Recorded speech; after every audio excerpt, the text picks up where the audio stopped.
ತಮಗೆಲ್ಲರಿಗೂ ವಂದನೆಗಳು. ದಶರಥ ಮಹಾರಾಜ ಪ್ರಾಜಾಪತ್ಯ ಪುರುಷ ತನ್ನ ಕೈಗೆ ಇತ್ತಂತಹ ದಿವ್ಯ ಪಾಯಸಪೂರ್ಣವಾದ ಆ ಪಾತ್ರೆಯನ್ನು ಸ್ವೀಕಾರ ಮಾಡಿ ಪತ್ನಿಯರಿಗೆ ಹಂಚಿದ ಎಂಬಲ್ಲಿಗೆ ನಿನ್ನೆ ಮಂಗಳ ಮಾಡಿಕೊಂಡಿದ್ದೆವು. ಈ ಅವತಾರ ತತ್ವವನ್ನು ವರ್ಣಿಸುವ ವಾಲ್ಮೀಕಿ ರಾಮಾಯಣದಲ್ಲಿ ಮರ್ಮಗಳನ್ನಿಟ್ಟಿದ್ದಾರೆ ಅಡಿಗಡಿಗೆ. ನೇರವಾಗಿ ಭಗವಂತನೇ ಅವತಾರ ಮಾಡಿದ್ದಾನೆ ಅಂತ ಹೇಳೋದರ ಬದಲು ಅದನ್ನು ಸೂಚನೆ ಮಾಡತಕ್ಕಂಥ ಅನೇಕ ಮರ್ಮಗಳನ್ನಿಟ್ಟಿದ್ದಾರೆ. ಆ ಮರ್ಮಗಳನ್ನು ಗುರುಮುಖೇನ ಮಾತ್ರ ಅರಿಯಬೇಕು. ಸುಮ್ಮನೆ ರಾಮಾಯಣ ಓದಿದ ಅರ್ಥ ಆಗೋದಿಲ್ಲ. ಆ ಪುರುಷ ಹೇಗಿದ್ದಾರೆ, ಒಳ್ಳೆ ಕೃಷ್ಣಂ ರಕ್ತಾಂಬರಧರಂ ರಕ್ತಾಸ್ಯಂ ದುಂದುಭಿಸ್ವನಂ, ಕಪ್ಪು ಬಣ್ಣದ ಆಕೃತಿ, ಕೆಂಪು ಬಟ್ಟೆಯನ್ನು ಹುಟ್ಟಿದ್ದಾನೆ, ಕೆಂಪು ಬಾಯಿ, ಗಂಭೀರವಾದ ಸ್ವರ, ಪ್ರಾಜಾಪತ್ಯ ಪುರುಷ. ಶುಭಲಕ್ಷಣ ಸಂಪನ್ನಂ ದಿವ್ಯಾಭರಣಭೂಷಿತಂ, ಅಂಥ ವ್ಯಕ್ತಿಯನ್ನು ದಶರಥ ನೋಡಿದ. ಆ ಪಾತ್ರೆ ಇತ್ತು ಕೈಯಲ್ಲಿ, ಪಾಯಸದ ಪಾತ್ರೆ.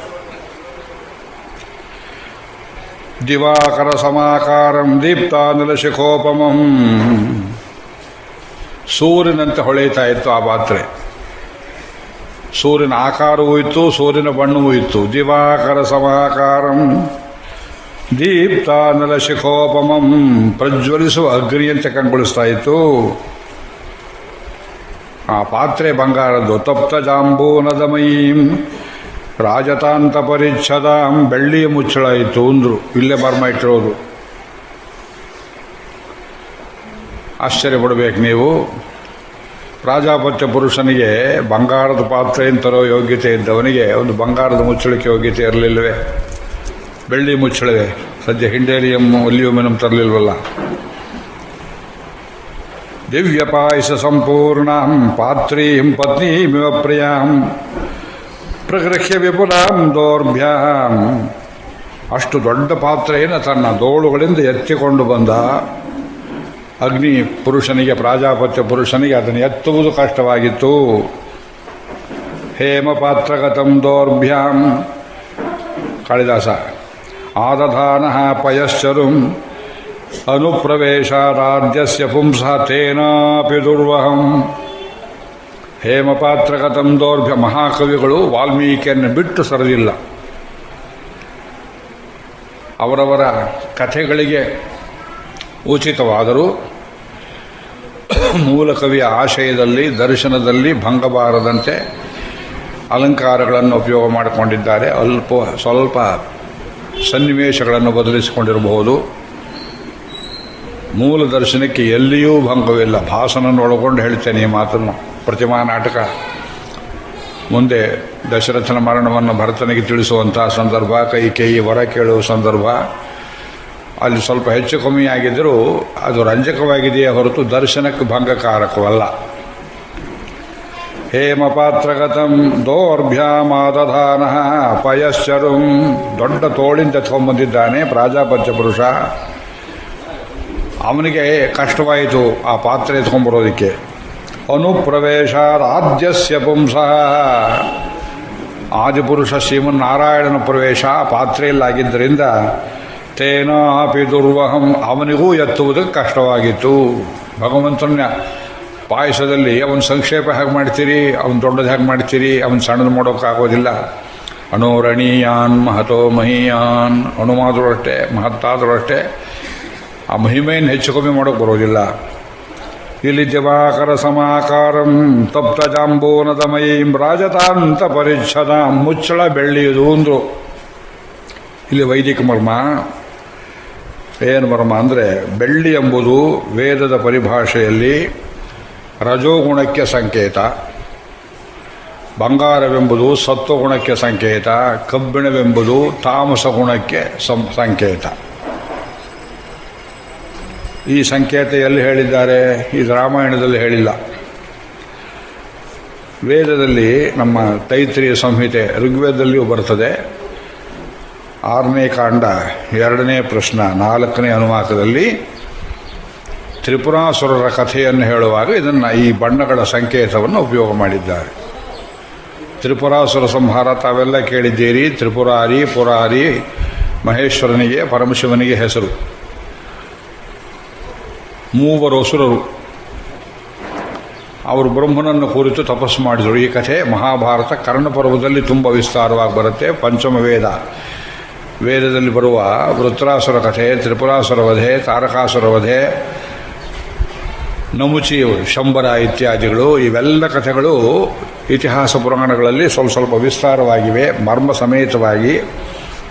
ಅದರಲ್ಲಿ ಒಂದು ಕಥೆ ನೀವು ಮರ್ಮ ಅರಿಬೇಕು. ತ್ರಿಪುರರು ಅಂದರೆ ಯಾರು? ಕಮಲಾಕ್ಷ ಮೊದಲಾಗಿ ಒಳ್ಳೆ ಹೆಸರನ್ನಿಟ್ಟುಕೊಂಡಂತಹ 3 ಅಸುರರು. ಅಸುರರು ಅಂದರೆ ಲೋಕಪೀಡಕರು. ಭಗವಂತ ಸೃಷ್ಟಿ ಮಾಡಿದ ಲೋಕ ಇರಬಾರದು, ಅದರ ನಿಯಮ ಇರಬಾರದು, ನಾವು ಆಟ ಆಡಿದ್ದೇ ಆಡಬೇಕು ಅನ್ನುವಂಥ ಅಂದಿನ ರಾಜಕಾರಣಿಗಳು ಅಂತ ಬೇಕಾದರೆ ಇಟ್ಕೊಳ್ಳಿ. ಅವರು ಬ್ರಹ್ಮನನ್ನು ಕುರಿತು ತಪಸ್ಸು ಮಾಡಿದರು. ಬ್ರಹ್ಮದೇವ ಪ್ರತ್ಯಕ್ಷನಾದ. ಇವೆಲ್ಲ ಸುಲಭ ಪ್ರತ್ಯಕ್ಷವಾಗುವ ದೇವತೆ. ಏನು ಬೇಕು ಅಂತ ಕೇಳಿದರೆ ನಾವು ಯಾರಿಂದಲೂ ಸಾಯಬಾರದು ಅಂತ ವರ ಕೇಳಿದರು. ಇದು ಮಾತ್ರ ಕೊಡೋದಕ್ಕಾಗೋದಿಲ್ಲ, ನನಗೆ ಮರಣ ಉಂಟು, ಮರಣ ಇರುವನ, ನಿಮಗೆ ಹೇಗೆ ಮರಣ ಆಗಲಿ ಅಂತ ವರ ಕೊಡೋದು ಅಂತ ಕೇಳಿದಾಗ ಅದು ಚೌಕಾಶಿ ಬಹಳ ಹೊತ್ತು ನಡೆದು ಕೊನೆಯಲ್ಲಿ ಒಂದು ಉಪಾಯವನ್ನು ಮಾಡಿದರು ಅಸುರರು. ಹಿರಣ್ಯಾಕ್ಷ, ಹಿರಣ್ಯಕಶಿಪು ಇವರೆಲ್ಲ ಮಾಡಿದ ಹಾಗೆ 3 ಹಾರಾಡುವ ಕೋಟೆಗಳನ್ನು ನಮಗೆ ಕೊಡಬೇಕು. ಒಂದು ಬೆಳ್ಳಿಯ ಕೋಟೆ, ಒಂದು ಬಂಗಾರದ ಕೋಟೆ, ಒಂದು ಕಬ್ಬಿಣದ ಕೋಟೆ. ಎಲ್ಲರೂ ನೋಡಿದ್ದೀರಾ ಈ ಕೋಟೆಗಳನ್ನು? ಮಣ್ಣಿನ ಕೋಟೆ, ಕಲ್ಲಿನ ಕೋಟೆ ಕಾಣ್ತೇವೆ. ಹಾರಾಡುವ ಕೋಟೆಗಳು. ಆ ಕೋಟೆಗಳು ನಿರಂತರವಾಗಿ ಎಲ್ಲಿ ಬೇಕಾದಲ್ಲಿ ಸ್ವಚ್ಛಂದವಾಗಿ ವಿಹಾರಬಲ್ಲ ಶಕ್ತಿ ಇರಬೇಕು. ಮತ್ತು ಇವಕ್ಕೇನಾದರೂ ವಿನಾಶ ಪ್ರಾಪ್ತವಾಗಬೇಕು ಅಂತ ನಿನ್ನ ಸಂಕಲ್ಪ ಇದ್ದರೆ ಅವು 3 ಕೋಟೆಗಳು ಸರಳ ರೇಖೆಯಲ್ಲಿ ಬಂದಾಗ ಒಬ್ಬ ಮಹಾಪುರುಷ, ದೈವ ಪುರುಷ ಒಂದೇ ಸಲಕ್ಕೆ ಒಂದೇ ಅಂಬಿನಿಂದ ಹೊಡೆದಾಗ ಸರಳ ರೇಖೆಯಲ್ಲಿ ಅವು ಸಾಯಬೇಕು, ಇಲ್ಲದಿದ್ದರೆ ವಿನಾಶ ಆಗಬಾರದು. ಅಸುರರು ತಿಳ್ಕೊಂಡ್ರು ಈ ಕೋಟೆಗಳು ಸರಳ ರೇಖೆಯಲ್ಲಿ ಬರೋದೇ ಇಲ್ಲ. ಮೊದಲನೇದು ಬಂದರೂ ಒಂದು ವೇಳೆ ಒಬ್ಬ ಮಹಾಪುರುಷ, ದೈವಿ ಪುರುಷ ಅದನ್ನು ಒಂದೇ ಬಾಣದಿಂದ ಹೊಡೆಯಬೇಕು, ಒಂದೇ ಸಲಕ್ಕೆ ಹೊಡೆಯಬೇಕು. ಇದಾಗದೇ ಇರೋ ಕೆಲಸ. ಒಂದು ವೇಳೆ ನಾವು ಶಾಶ್ವತವಾಗಿರ್ತೇವೆ ಅಂತ ತಿಳ್ಕೊಂಡ್ರು. ತೇಷಾಮಸುರಾಣಾಂ ತಿಸ್ರಃ ಪುರ ಆಸನ್ ಅಯಸ್ಮಯ್ಯ ವಮಾಥರ ಜತಾತ ಹರಿಣೀತಾ ದೇವಾಜೇತುಂ ನ ಶಕ್ನುವನ್. ತೇಷಾಮಸುರಾಣಾಂ ತಿಸ್ರಃ ಪುರ ಆಸನ್. ಅಸುರರಿಗೆ 3 ಕೋಟೆಗಳಿದ್ವು. ಅಯಸ್ಮಯಿ ಅಥ ರಜತ ಅಥ ಹರಿಣಿ. 3 ಬಣ್ಣ ಹಾಕಿ. ಹರಿಣಿ ಅಂದರೆ ಬಂಗಾರ, ರಜತ ಅಂದರೆ ಬೆಳ್ಳಿ. ಇದು ಅಯಸ್ಮಯಿ ಕಬ್ಬಿಣದ ಕೋಟೆ. ಇದನ್ನು ಗೆಲ್ಲೋದಕ್ಕೆ ದೇವಾಜೇತುಂ ನ ಶಕ್ನುವನ್. ದೇವತೆಗಳಿಗೆ ಇದನ್ನು ಗೆಲ್ಲೋದಕ್ಕಾಗಲಿಲ್ಲ. ಅವ್ರ ಹಾವಳಿ ನಡೀತು. ಆಗ ಕೊನೆಯಲ್ಲಿ ದೇವತೆಗಳೆಲ್ಲ ಬ್ರಹ್ಮನಲ್ಲಿಯೇ ಶರಣಾಗತಿ ಮಾಡ್ತಾರೆ. ಏನು ಮಾಡಬೇಕು ಅಂತ. ನಾನು ವರ ಕೊಟ್ಟಿದ್ದೇನೆ, ಇದನ್ನು ಹೇಗೆ ಉಪಸಂಹಾರ ಮಾಡೋದು ನನಗೆ ಗೊತ್ತಿಲ್ಲ ಅಂತ ಇವರೆಲ್ಲರೂ ಕ್ಷೀರ ಸಮುದ್ರಕ್ಕೆ ಹೋಗಿ ಮಹಾಭಾರತದಲ್ಲಿ ಶಲ್ಯನಿಗೆ ನೀನು ಕರ್ಣನ ಸಾರಥಿಯಾಗಬೇಕು ಅಂತ ಒಲಿಸುವುದಕ್ಕೆ ಅವನು ಏನು ಮಾಡಿದರೂ ಒಪ್ಪೋದಿಲ್ಲ. ಆ ಒಪ್ಪದೇ ಇರೋ ಕಾಲದಲ್ಲಿ ಈ ಕಥೆಯನ್ನು ಹೇಳಿ ಒಲಿಸ್ತಾರೆ ಎನ್ನುವುದು ಮಹಾಭಾರತ. ಇದು ಕರ್ಣಪರ್ವದ ಕಥೆ. ಆಗ ಮಹಾವಿಷ್ಣು ಹೇಳಿದ, ಈ 3 ಕೋಟೆಗಳನ್ನು ಕೊಲ್ಲಬೇಕಾದ್ರೆ ಇದು ಮಹಾರುದ್ರದೇವರಿಂದ ಹೊರತು ಬೇರೆಯವರಿಂದ ಶಕ್ಯವಿಲ್ಲ. ಅವನು ಗುರಿ ಭೇದನವನ್ನು ಮಾಡಿಯಾನು. ಭೂಮಿಯನ್ನೇ ರಥ ಮಾಡಿಕೊಂಡು, ಸೂರ್ಯ ಚಂದ್ರರನ್ನು ಗಾಲಿಗಳನ್ನಾಗಿ ಮಾಡಿಕೊಂಡು, ಮೇರು ಪರ್ವತವನ್ನು ಬಿಲ್ಲನ್ನಾಗಿ ಮಾಡಿಕೊಂಡು, ಆ ಬಾಣದ ತುದಿಯಲ್ಲಿ ವಿಷ್ಣುವೇ ಕೂತುಕೊಂಡು ಪ್ರಯೋಗ ಮಾಡುವವನು ಪರಮಶಿವ ಆಗಿ, ಇನ್ನು ಅದಕ್ಕೆ ರಥಚಕ್ರಗಳಿಗೆ ಆ ಕಡೆ ಈ ಕಡೆ ಕಡಾಣಿ, ಬೋಲ್ಟ್ ಯಾರ್ಯಾರು ಇರಬೇಕು, ದೇವತೆಗಳು ಎಲ್ಲ ವಿವರ ಕೊಟ್ಟಿದ್ದಾರೆ ಮಹಾಭಾರತದಲ್ಲಿ. ಹಾಗೆ ಮಾಡಿ ಪರಮಶಿವ ಇದನ್ನು ಒಂದೇ ಬಾಣದ ಏಟಿಗೆ ಆ 3 ಕೋಟೆಗಳನ್ನು ಸಂಹಾರ ಮಾಡ್ತಾನೆ. ಇದು ಮತ್ತೆ ವೇದದ ಭಾಷೆಯಲ್ಲೇ ಕತೆ ಹೇಳಿಟ್ಟಿದ್ದಾರೆ. ಇದಕ್ಕೆ ಯೌಗಿಕವಾದ ಅರ್ಥ ಇದೆ, ಯೋಗಪರವಾದ ಅರ್ಥವಿದೆ. ಕಬ್ಬಿಣದ ಕೋಟೆ ತಾಮಸ ಗುಣ, ಬೆಳ್ಳಿಯ ಕೋಟೆ ರಜೋಗುಣ, ಬಂಗಾರದ ಕೋಟೆ ಸತ್ವಗುಣ. ನಮ್ಮನ್ನು ಕಟ್ಟಿ ಹಾಕಿರತಕ್ಕಂಥ 3 ಕೋಟೆಗಳು ಈ ಬೆಳ್ಳಿ ಬಂಗಾರ ಕಬ್ಬಿಣಕ್ಕೆ ಸಂಬಂಧಪಟ್ಟ ಹಾಗೆ ತ್ರಿಗುಣಾತ್ಮಕವಾದ ಕೋಟೆಗಳು. ಇವು ಸಮತ್ವದಲ್ಲಿ ಬರುವುದು. ಸಮತ್ವಂ ಯೋಗ ಉಚ್ಯತೆ. ಅದು ಶರೀರ ವಿಘಟನವಾಗ್ತದೆ. ಅದು ವಿಷಮವಾಗಿದ್ದರೆ ಮಾತ್ರ ಸೃಷ್ಟಿ. ಭಗವಂತ ಗೀತೆಯಲ್ಲಿ ಅನೇಕ ಕಡೆ ಹೇಳಿದ್ದಾನೆ, ಇದು ಸಮವಾಗಿರೋ ಸ್ಥಿತಿಯಲ್ಲಿ ಯೋಗಿ ಶರೀರದಿಂದ ಆಚೆ ಹೋಗೋದು ನೋಡಬೇಕು ಅಂತ. ಆಗ ಪರಮಶಿವ ಪರಮಾತ್ಮ ರೂಪದಲ್ಲಿ ವಿಷ್ಣುವನ್ನು, ಮೋಕ್ಷಕಾರಕನನ್ನು ಅಂಬಿನಲ್ಲಿ ಸೇರಿಸಿ ಪ್ರಯೋಗ ಮಾಡಿದಾಗ ಈ ಜೀವಾತ್ಮನಿಗೆ ಮೋಕ್ಷವಾಗುತ್ತೆ. ಕೋಟೆಗಳು ಬಿಡುತ್ತವೆ, ಇಲ್ಲದ್ರೆ ಕೋಟೆ ಬಿಡೋದಿಲ್ಲ. ಇದು ಅರ್ಥ. ವೃತ್ತಾಸುನ ಕಥೆಗೂ ಹೀಗೆ ಅರ್ಥ. ಒಂದೊಂದು ಉಪಾಸನೆ ಮಾಡಿ ಮಾಡಿ ತಿಳ್ಕೋಬೇಕು. ಈ ಮರ್ಮ ಗೊತ್ತಿದ್ದವರಿಗೆ ವಾಲ್ಮೀಕಿ ರಾಮಾಯಣ ಇಲ್ಲಿ ಅರ್ಥವಾಗುತ್ತೆ. ಇಲ್ಲದಿದ್ದರೆ ಈ ಶ್ಲೋಕವನ್ನೇ ಹಾರಿಸ್ಕೊಂಡು ಹೋಗಿಬಿಡ್ತಾರೆ, ಪ್ರಕ್ಷಿಪ್ತ ಇರ್ಬೋದು ಅಂತ ಭ್ರಮೆ ಮಾಡ್ತಾರೆ. ಇವು ಬಂಗಾರದ ಬಿಂದಿಗೆಗೆ ಬೆಳ್ಳಿ ಮುಚ್ಚಳ ಯಾತಕ್ಕೆ ಅಂದರೆ, ರಾಮಚಂದ್ರ ಸ್ವಾಮಿ ಪರಮಸಾತ್ವಿಕನಾದ ವಿಷ್ಣು ದೈವತವಾದರು. ಮುಚ್ಚಳ ತೆಗೆದೇ ಇದ್ದವರಿಗೆ ರಜೋಗುಣದಲ್ಲಿ ಕ್ಷತ್ರಿಯ ಮೂರ್ತಿಯಾಗಿ ಕಾಣಲಿ. ರಾವಣನಂಥವರಿಗೆ, ಮಾರೀಚನಂಥವರಿಗೆ, ಸಾಮಾನ್ಯ ಮನುಷ್ಯರಿಗೆ ಇವನು ಯಕ್ಕಚಿತ್ ಕ್ಷತ್ರಿಯ ಕುಮಾರ, ದಶರಥ ಪುತ್ರ ಅಂತ ಅಷ್ಟೇ ಕಾಣಬೇಕು. ಮಾಯಾಬಲೇನ ಭವತಾಪಿ ನಿಗೂಹ್ಯಮಾನಂ ಪಶ್ಯಂತಿ ಕೇಚಿದನಿಶಂ ತ್ವದನನ್ಯಭಾವಾ ಉಲ್ಲಂಘಿತ ತ್ರಿವಿಧ ಸೀಮ ಸಮಾತಿಶಾಯಿ ಸಂಭಾವನಂ ತವ ಪರಿಭ್ರಡಿಮ ಸ್ವಭಾವಂ. ತ್ರಿಗುಣವಾದ ಸೀಮೆಗಳನ್ನು ಉಲ್ಲಂಘನೆ ಮಾಡಿದ ಹೇ ಮಹಾಪುರುಷ ಶ್ರೀಮನ್ನಾರಾಯಣ, ನೀನು ಪರಬ್ರಹ್ಮ ಅಂತ ಅನ್ನಿಸ್ಕೊಳ್ಳೋದಕ್ಕೆ ಅರ್ಹನಾದವನು. ಮಾಯಾಬಲೇನ ಭವತಾಪಿ ನಿಗೂಹ್ಯಮಾನಂ, ನೀನೇ ಸೃಷ್ಟಿ ಮಾಡಿದ ಈ ತ್ರಿಗುಣಾತ್ಮಕ ಮಾಯೆಯಿಂದ ನಿನ್ನನ್ನು ಮುಚ್ಚಿಕೊಂಡು ಲೋಕಕ್ಕೆ ಕಾಣದೇ ಇರಬೇಕು ಅಂತ ಪ್ರಯತ್ನ ಪಟ್ಟರು. ಪಶ್ಯಂತಿ ಕೇಚಿದನಿಶಂ ತ್ವದನನ್ಯ ಭಾವಾ. ಭಕ್ತಿಯಲ್ಲಿ ಪ್ರವೇಶ ಮಾಡಿದವರು ಆ ಮಾಯೆಯನ್ನು ಹರಿದು ನೀನು ಯಾರು ಅಂತ ನೋಡಿ ಬಿಡ್ತಾರೆ. ಭಕ್ತಿಯಲ್ಲದೆ ಇದ್ದವರಿಗೆ ಅವನ ಅರ್ಥ ಆಗೋದಿಲ್ಲ ಭಗವಂತ. ಅದು ಇಲ್ಲಿ ಮರ್ಮ. ಈ ಮಾಯೆಯನ್ನು ಯಾರು ಹರಿದರೂ ಯಾರು ಹರಿಲಿಲ್ಲ. ಮೊದಲು ದಶರಥನಿಗೆ ಮಾಯೆ ಬಗ್ಗೆ ಹರಿಯಲಿಲ್ಲ. ನನ್ನ ಮಗ ನನ್ನ ಮಗ ನನ್ನ ಮಗ ಎನ್ನುವ ಮೋಹದಲ್ಲಿ ದಶರಥ ಮಹಾರಾಜ ಭೂಮಿಯಲ್ಲಿ ಅವನಿರುವ ತನಕ, ರಾಮಚಂದ್ರ ಕಾಡಿಗೆ ಹೋಗೋ ತನಕ ಅವನಿಗೆ ರಾಮ ಯಾರು ಅಂತ ಅರ್ಥವಾಗಲಿಲ್ಲ. ಇದಾನೀಂತು ವಿಜಾನಾಮಿ, ಅವನಿಗೆ ಇಂದ್ರಲೋಕ ಪ್ರಾಪ್ತಿಯಾಯಿತು, ಮೋಕ್ಷ ಪ್ರಾಪ್ತಿಯಾಗಲಿಲ್ಲ. ಟ್ರ್ಯಾಜಿಡಿ. ರಾಮಾಯಣದಲ್ಲಿ ರಾಮಚಂದ್ರನನ್ನು ಮಗನನ್ನಾಗಿ ಹಡೆದು ಅವನಿಗೆ ಮೋಕ್ಷ ಆಗಲಿಲ್ಲ. ಯಾಕೆಂದರೆ ಜ್ಞಾನಾನ್ ಮೋಕ್ಷ. ಜ್ಞಾನಕ್ಕೆ ಆಲ್ಟರ್ನೇಟಿವ್ ಇಲ್ಲ. ಭಗವಂತನ ಜ್ಞಾನ ಉಂಟಾಗಬೇಕು.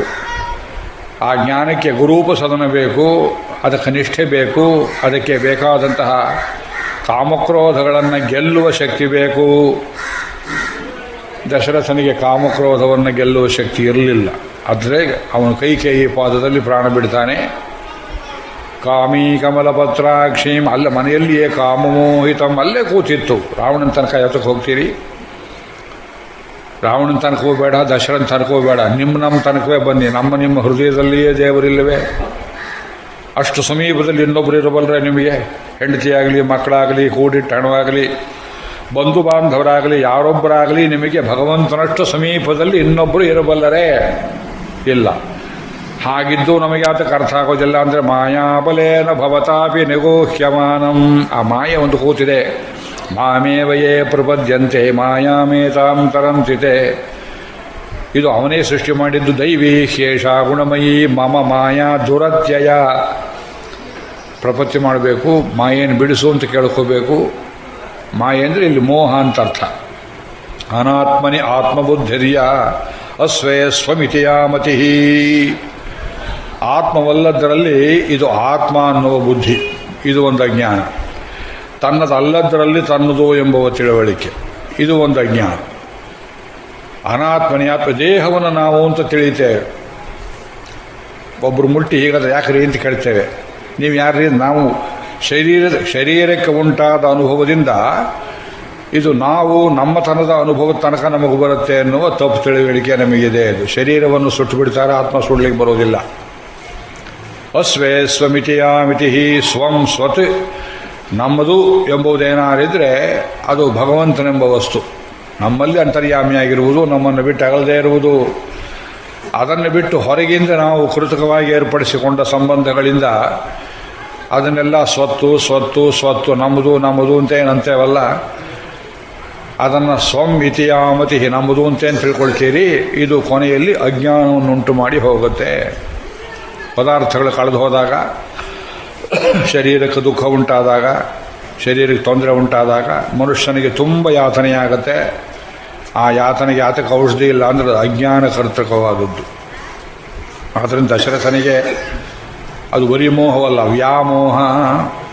ವ್ಯಾಮೋಹ ಪ್ರಶಮೌಷಧಂ ಮುನಿಮನೋವೃತ್ತಿ ಪ್ರವೃತ್ತಿಔಷಧಂ ದೈತೇಂದ್ರಾರ್ತಿಕರೌಷಧಂ ತ್ರಿಭುವನೇ ಸಂಜೀವನೈಕೌಷಧಂ ಭಕ್ತಾತ್ಯಂತ ಹಿತೌಷಧಂ ಭವಭಯ ಪ್ರಧ್ವಂಸನೈಕೌಷಧಂ.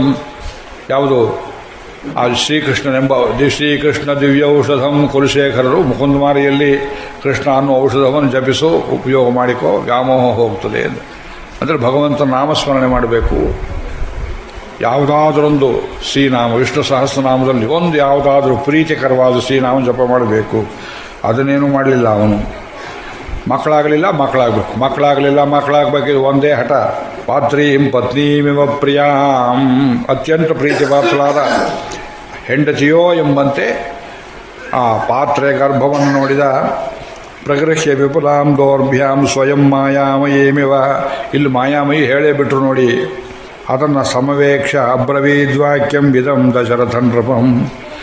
ಪ್ರಾಜಾಪತ್ಯ ಪುರುಷ ಹೇಳಿದ, ಇದನ್ನು ನೀನು ಪತ್ನಿಯರಿಗೆ ಕೊಡು, ನನಗೆ ಸಕಾಲದಲ್ಲಿ ಮಕ್ಕಳು ಉಂಟಾಗ್ತಾರೆ ಅಂತ. ಹೀಗಾಗಿ ಆ ಪಾಯಸದ ಕೊಡವನ್ನು ತೆಗೆದುಕೊಂಡ ದಶರಥ ತನ್ನ ಪತ್ನಿಯರಿಗೆ ಹಂಚ್ತಾ ಇದ್ದಾನೆ. ಪತ್ನಿಯರಿಗೆ ಹಂಚಿದ ಕ್ರಮ ಹೇಗೆ? ಇದು ಒಂದೊಂದು ರಾಮಾಯಣದಲ್ಲಿ ಒಂದೊಂದು ರೀತಿ ವರ್ಣನೆ ಮಾಡಿದ್ದಾರೆ. ವಾಲ್ಮೀಕಿ ಹೇಳಿದ್ದರಲ್ಲಿ ಒಂದು ವಿಶೇಷ ಅರ್ಥವಿದೆ. ದೊರೆ ಏನು ಮಾಡಿದ? ಅಷ್ಟು ದೊಡ್ಡ ಕೊಡದ ಪಾಯಸದಲ್ಲಿ ಅರ್ಧ ಭಾಗವನ್ನು ಕೌಸಲ್ಯಾಯೈ ನರಪತಿ ಪಾಯಸಾರ್ಧಂ ದದೌ ತದಾ. ಅರ್ಧ ಕೊಡ ಪಾಯಸವನ್ನು ಕೌಸಲ್ಯೆಯ ಬೊಗಸೆಗೆ ಹೊಯ್ದು ಬಿಟ್ಟ. ಅಂದರೆ ಆ ಕೌಸಲ್ಯ ಕೈ ಬೊಗಸೆ ಎಷ್ಟು ದೊಡ್ಡದಾಗಿರಬೇಕು ನೋಡಿಕೊಳ್ಳಿ. ಇದು ತ್ರೇತಾಯುಗದ ಪುರುಷರ, ಸ್ತ್ರೀ ಪುರುಷರ ಶರೀರ ಎತ್ತರ ದಡೂತಿ ನೋಡಿಕೊಂಡ್ರೆ ಬೊಗಸೆಯಲ್ಲಿ ಅರ್ಧ ಪಾಯಸ ತುಂಬಿಬಿಟ್ಟಿತು. ತುಂಬ ಸಾತ್ವಿಕಳಾದ ಕೌಸಲ್ಯೆ ಆ ಕೈಯಲ್ಲಿ ಹಾಗೆ ಇಟ್ಕೊಂಡಿದ್ದಾಳೆ. ಅದನ್ನು ಪ್ರಾಶನವನ್ನು ಮಾಡಲಿಲ್ಲ. ಅರ್ಧಾದರ್ಧಂ ದದೌ ಚಾಪಿ ಸುಮಿತ್ರಾಯೇನ ರಾಧಿಪಃ. ಇನ್ನು ಅರ್ಧ ಉಳಿಯಿತು. ಅರ್ಧದಲ್ಲಿ ಅರ್ಧ ಭಾಗವನ್ನು ಸುಮಿತ್ರೆಗೆ ಕೊಟ್ಟ, ಎಳನೆಯವಳಿಗೆ. ಇನ್ನು ಕಾಲು ಭಾಗ ಉಳಿಯಿತು. ಅದರಲ್ಲಿ ಏನು ಮಾಡಿದ? ಕೈಕೇಯ್ಯ ಚ ಅವಶಿಷ್ಟಾರ್ಧಂ. ಅವಶಿಷ್ಟದಲ್ಲಿ ಅರ್ಧವನ್ನು ಕೈಕೇಯಿಗೆ ಕೊಟ್ಟು ಇನ್ನೂ ಒಂದು 8ನೇ ಒಂದು ಭಾಗ ಉಳಿಸಿಕೊಂಡ. ದಶರಥಂದು ಮುಗಿಸಿಡೋ ಸ್ವಭಾವ, ಅವತ್ತವತ್ತಿನ ಆದಾಯವನ್ನು ಅವತ್ತವತ್ತೇ ಖರ್ಚು ಮಾಡೋ ಸ್ವಭಾವ, ಕೆಲವರು ಉಳಿಸಿಡಬೇಕು ಅಂತ ಸ್ವಭಾವ. ಅಲ್ಲಿ ಕೊಟ್ಬಿಟ್ಟಿದ್ರೆ ಮುಗೀತು. ಉಳಿಸಿಟ್ಟವನು ಅನುಚಿಂತ್ಯ ತುಂಬ ಯೋಚನೆ ಮಾಡಿದ, ತಲೆ ಕೆರ್ಕೊಂಡು ಉಳಿದದ್ದನ್ನು ಯಾರಿಗೆ ಕೊಡೋದು? ಕೌಸಲ್ಯಗೆ ಕೊಟ್ಟರೆ ಅವಳಿಗೆ 2 ಭಾಗ ಕೊಟ್ಟರೆ ನನಗೆ ಕೊಡಲಿಲ್ಲ ಅಂತ ಕೈಕೇಯಿ ಅರಮನೆಯಲ್ಲಿ ಆತ್ಮಹತ್ಯೆ ಮಾಡಿಕೊಳ್ತಾಳೆ. ಕೈಕೇಯಿಗೆ ಕೊಟ್ಟರೆ ಈ ಪಾಯಸದಲ್ಲೂ ಅವಳಿಗೆ ವಿಶಿಷ್ಟವಾಯಿತು, ನನಗೆ ಕೊಡಲಿಲ್ಲ ಅಂತ ಕೌಸಲ್ಯ ಬೇಜಾರು ಮಾಡಿಕೊಳ್ತಾಳೆ. ಇಬ್ಬರಿಗೂ ಬೇಡ ಅಂತ ಅನುಚಿಂತ್ಯ ಸುಮಿತ್ರಾಯಿ ಪುನರೇವ ಮಹೀಪತಿ. ಸುಮಿತ್ರೆ ಕೈಯಲ್ಲಿ ಆ ಉಳಿದಿದ್ದ ಭಾಗವನ್ನು ಹಾಕಿದ. ರಾಜಗೋಪಾಲಾಚಾರ್ಯವರು ಇಂಗ್ಲೀಷಲ್ಲಿ ರಾಮಾಯಣವನ್ನು ಬರೆದಿದ್ದಾರೆ ವಾಲ್ಮೀಕಿಯನ್ನು ಅನುಸರಿಸಿ. ಅವರು ಗುರುಮುಖೇನ ರಾಮಾಯಣ ಕೇಳದೇ ಇದ್ದವರು, ಪಾಲಿಟಿಕ್ಸು. ಒಳ್ಳೆ ವಿದ್ವಾಂಸರು, ಗುರುಮುಖದಿಂದ ಕೇಳಿಲ್ಲ, ವ್ಯಾಖ್ಯಾನ ನೋಡಿಲ್ಲ.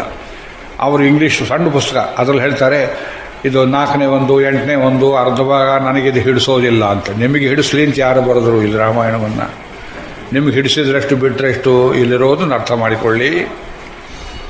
ಕೌಸಲ್ಯಗೆ ಕೊಟ್ಟ ಭಾಗದಲ್ಲಿ ಒಂದು ಅಂಶವನ್ನು ಸುಮಿತ್ರೆಗೂ, ಕೈಕೇಯಿಗೆ ಕೊಟ್ಟದ್ರಲ್ಲಿ ಒಂದು ಅಂಶವನ್ನು ಮತ್ತೆ ಸುಮಿತ್ರೆಗೂ ಕೊಟ್ಟದ್ರಿಂದ ರಾಮಾಂಶದಲ್ಲಿ ಲಕ್ಷ್ಮಣನು, ಭರತಾಂಶದಲ್ಲಿ ಶತ್ರುಘ್ನನು, ಆ ಇಬ್ಬರು ಅಣ್ಣಂದರನ್ನು ಅನುಸರಣೆ ಮಾಡುವ ಶೇಷಭೂತರಾದ ಇಬ್ಬರು ಮಕ್ಕಳು ಸುಮಿತ್ರೆಗೆ ಹುಟ್ಟಿದರು. ಒಬ್ಬ ರಾಮನ ಅನುಚರ ರಾಮಶೇಷ, ಒಬ್ಬ ಭರತಶೇಷ.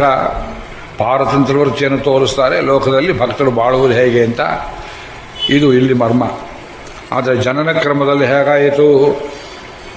ಪುನರ್ವಸು ನಕ್ಷತ್ರದಲ್ಲಿ ವರ್ಷಕ್ಕೆ ಸರಿಯಾಗಿ ರಾಮಚಂದ್ರನು, ಪುಷ್ಯ ನಕ್ಷತ್ರದಲ್ಲಿ ಭರತನು ಕೈಕೇಯಿ ಮಗ, ಆಮೇಲೆ ಲಕ್ಷ್ಮಣ ಮತ್ತು ಶತ್ರುಘ್ನರು ಯಮಳರಾಗಿ ಅವಳಿಗಳಾಗಿ ಹುಟ್ಟಿದರು ಅಂತ ಇಲ್ಲೇ ರಾಮಾಯಣದಲ್ಲಿ ಹೇಳ್ತಾರೆ. ಭಾರತ ಹೇಗೆ ಬಂದ ಇಲ್ಲಿ? ಸುಮಿತ್ರೆ ಕೊಟ್ಟ ಮೇಲಲ್ಲವೇ ಅವಳಿಗೆ ಕೊಟ್ಟಿದ್ದು ಅಂತ ಕೇಳಿದ್ರೆ ಇಲ್ಲಿ ವ್ಯಾಖ್ಯಾನ ಮಾಡ್ತಾರೆ. ಕೈಕೇಯಿಯ ಏವ ಪ್ರಥಮ ಪ್ರಾಶನಂ. ಗೋವಿಂದರಾಜರು ಕೈಕೇಯಿ ಏನು ಮಾಡಿದ್ಲು, ನನಗೆ ಸೀನಿಯಾರಿಟಿಯಲ್ಲಿ ಹೋಗ್ಬಿಡುತ್ತೋ ಅಂತ ಕೌಸಲ್ಯ ಪ್ರಾಶನ ಮಾಡಿದ ಕೂಡಲೇ ಗಬಕ್ ಅಂತ ಜೂರಿಕೊಂಡು ಪ್ರಾಶನ ಮಾಡಿಬಿಟ್ಲು. ಮ್ಯಾನರ್ಸ್ ಇಲ್ಲ ಅವಳಿಗೆ. ವೈದಿಕರ ಗೋಷ್ಠಿಯಲ್ಲಿ ಎಲೆ ಬಡಿಸಿ ತ್ರಿಸುಪರ್ಣಮಯಾಚಿತಂ ಹೇಳೋದುಂಟೋ ಇಲ್ಲ ತಮ್ಮಲ್ಲಿ? ಇದನ್ನು ಹೇಳಿ ತೀರ್ಥ ಆಪೋಷಣ ಕೊಟ್ಟರೆ ಎಲ್ಲರೂ ಸಮಕಾಲದಲ್ಲಿ ತೀರ್ಥ ತಗೊಳ್ಬೇಕು ಅಂತ ಹೇಳುತ್ತೆ ಶಾಸ್ತ್ರ. ಮೊದಲು ಯಾರು ತಗೊಂಡ್ಬಿಟ್ರೆ ಉಳಿದವರೆಲ್ಲರೂ ಅವರ ಎಂಜಲು ತಿಂದಾಗುತ್ತೆ. ಇದು ಬ್ರಾಹ್ಮಣರ ಪರಿಭಾಷೆ. ಇದು ಉತ್ತರಾಪೋಷಣವು ಹಾಗೆ ಅರ್ಜೆಂಟ್ ಇತ್ತು ಅಂತ ಒಬ್ಬರು ಹಿಂದೆ ಮುಂದೆ ನೋಡದೆ ಹೇಳೋರಿದ್ರೆ ಅವ್ರನ್ನ ಗೋಷ್ಠಿಯಲ್ಲಿ ಕೂರಿಸ್ಬಾರ್ದು, ದೂರ ಕೂರಿಸ್ಬೇಕು. ನಿಮಗೆ ಈ ಜಾಗ ಅಲ್ಲ, ವೈದಿಕರ ಗೋಷ್ಠಿ ಅಲ್ಲ ಅಂತ. ಇವಳು ಮ್ಯಾನರ್ಸ್ ಇಲ್ಲ ಕೈಕೇಯಿಗೆ. ಇಲ್ಲಿಂದ ಆರಂಭ ಅವಳ ಮಗಳ ಶಾಸನ. ಅಯೋಧ್ಯಾಕಾಂಡದ ಕಥೆಗೆ ಕೈಕೇಯ್ಯ ಏವ ಪ್ರಥಮ ಪ್ರಾಶನಂ ಸುಮಿತ್ರಾಯ ದ್ವಿತೀಯಾಂಶಗ್ರಹಣ ವಿಲಂಬೇನ. ಸುಮಿತ್ರ ಯಾಕೆ ತಗೊಳ್ಳಿಲ್ಲ ಅಂದರೆ ಇನ್ನೊಂದು ಭಾಗ ಬರುತ್ತೆ ಅಂತ ಗೊತ್ತು. ಹಾಗೆ ಅಂಜಲಿ ಇಟ್ಕೊಂಡು ಕೂತಿದ್ಲು. ಪ್ರಾಶನ ವಿಲಂಬಾತ್ ಉತ್ಪತ್ತಿ ಕ್ರಮೇ ತಥೋಕ್ತೇ. ಹಾಗಿದ್ದರೂ ಭರತಾನುಜ. ನಾವು ಕ್ರಮದಲ್ಲಿ ಹೇಗೆ ಹೇಳ್ತೇವೆ, ರಾಮ ಲಕ್ಷ್ಮಣ ಭರತ ಶತ್ರುಘ್ನ ಅಂತ ಹೇಳ್ತೇವೆ ಹೊರತು ರಾಮ ಭಾರತ ಲಕ್ಷ್ಮಣ ಶತ್ರುಘ್ನ ಅಂತ ಹೇಳೋದಿಲ್ವಲ್ಲ. ಅಂದರೆ ಸೀನಿಯಾರಿಟಿಯಲ್ಲಿ ಸೇವಾ ಕ್ರಮದಲ್ಲಿ ನೋಡಿದ್ರೆ ಲಕ್ಷ್ಮಣನಿಗೆ ಹೆಚ್ಚು. ರಾಮನ ಸೇವೆಯನ್ನು ಲಕ್ಷ್ಮಣ 14 ವರ್ಷ ಅವನ ಜೊತೆಯಲ್ಲಿ ಅನುಸರಣೆ ಮಾಡಿದ. ಮತ್ತು ಲಕ್ಷ್ಮಣ ಪಾದುಕಾ ರೂಪದಲ್ಲಿ ಇಲ್ಲಿ ರಾಜ್ಯಭಾರವನ್ನು ಮಾಡಿದ ಅಂತ ಹೇಳ್ತೇವೆ. ಪಾದುಕಾ ರೂಪ ಅವನಿಗುಂಟು, ಇದೆಲ್ಲ ಶಾಸ್ತ್ರಗಳಲ್ಲಿ ಹೇಳ್ತಾರೆ. ಆದ್ದರಿಂದ ಒಂದು ದೃಷ್ಟಿಯಲ್ಲಿ ಲಕ್ಷ್ಮಣ ಹಿರಿಯ ಅನ್ನೋ ಭಾವನೆಯನ್ನು ನಾವು ಹೇಳ್ಬೋದು. ಕೆಲವರು ಇದನ್ನು ಒಪ್ಪೋದಿಲ್ಲ. ಏನು ಅಡ್ಡಾದಿಡ್ಡಿ ಹೇಳಿ ಒಂದೊಂದು ವರ್ಷಕ್ಕೆ ಒಂದೊಂದು ಮಕ್ಕಳು ಹುಟ್ಟಿದ್ರು ಅಂತ ವ್ಯಾಖ್ಯಾನ ಮಾಡ್ತಾರೆ ಕೆಲವರು. ವಾಲ್ಮೀಕಿ ರಾಮಾಯಣಕ್ಕೆ ವಿರುದ್ಧ ಇದು. ಈ ಕಡೆಯಲ್ಲಿ ಭಗವಂತ ದೇವತೆಗಳಿಗೆಲ್ಲ ಹೇಳಿದ. ಉವಾಚ ದೇವತಾ ಸರ್ವಾಹ ಸ್ವಯಂಭೂರ್ಭಗವಾನಿದಂ. ಸ್ವಯಂಭೂ ಬ್ರಹ್ಮದೇವಾಪಣೆ ಮಾಡಿದ. ನಾವೆಲ್ಲರೂ ಭಗವಂತನ ಅವತಾರಕ್ಕೆ ಅನುಗುಣವಾದ ಕೈಂಕರ್ಯವನ್ನು ಮಾಡಬೇಕು. ಈಗಾಗಲೇ ನಾವು ವೇಷಾಂತರದಲ್ಲಿ ಕಪಿ ಕರಡಿಗಳ ರೂಪದಲ್ಲಿ, ಗೋಲಾಂಗೂಲ ಗೋಪುಚ್ಛಾದಿ ರೂಪದಲ್ಲಿ, ಕಿಷ್ಕಿಂಧೆಯಲ್ಲಿ ಅಲ್ಲಲ್ಲಿ ನಾವು ಬೇರೆ ಬೇರೆ ರೂಪವನ್ನು ತಾಳಿ ಹುಟ್ಟಬೇಕು. ರಾಮ ಹೇಗೆ ಭಗವಂತ ಅಂತ ತೋರಿಸ್ಕೊಳ್ಳೋದಿಲ್ಲವೋ, ನಾವು ದೇವತೆಗಳು ಸಾಕ್ಷಾತ್ತಾಗಿ ಪ್ರವೇಶ ಮಾಡುವಂತಿಲ್ಲ ಎಂಬುದಾಗಿ ಹೇಳಿ, ಬ್ರಹ್ಮಾಂಶದಿಂದ ಜಾಂಬವಂತ, ವಾಯುದೇವರ ಅಂಶದಿಂದ ಆಂಜನೇಯ ಸ್ವಾಮಿ, ಇಂದ್ರಾಂಶದಿಂದ ವಾಲಿ, ಸೂರ್ಯಾಂಶದಿಂದ ಸುಗ್ರೀವ, ವಿಶ್ವಕರ್ಮನ ಅಂಶದಿಂದ ನಳನೆಂಬವನು, ಮೈಂದ ದ್ವಿವಿಧರು ಅಶ್ವಿನಿ ದೇವತೆಗಳ ರೂಪದಲ್ಲಿಯೂ ಹೀಗೆ ಅನೇಕ ದೇವತೆಗಳು ಕಿಷ್ಕಿಂಧೆಯಲ್ಲಿ ಅವರು ಹುಟ್ಟಿದ್ದಾರೆ. ಇದಕ್ಕೊಂದು ಅಧ್ಯಾಯವನ್ನೇ ಬರೆದಿದ್ದಾರೆ. ಅದನ್ನು ನಾನು ವಿಸ್ತಾರ ಮಾಡೋದಿಲ್ಲ. ಪ್ರಾಶನವಾಯಿತು.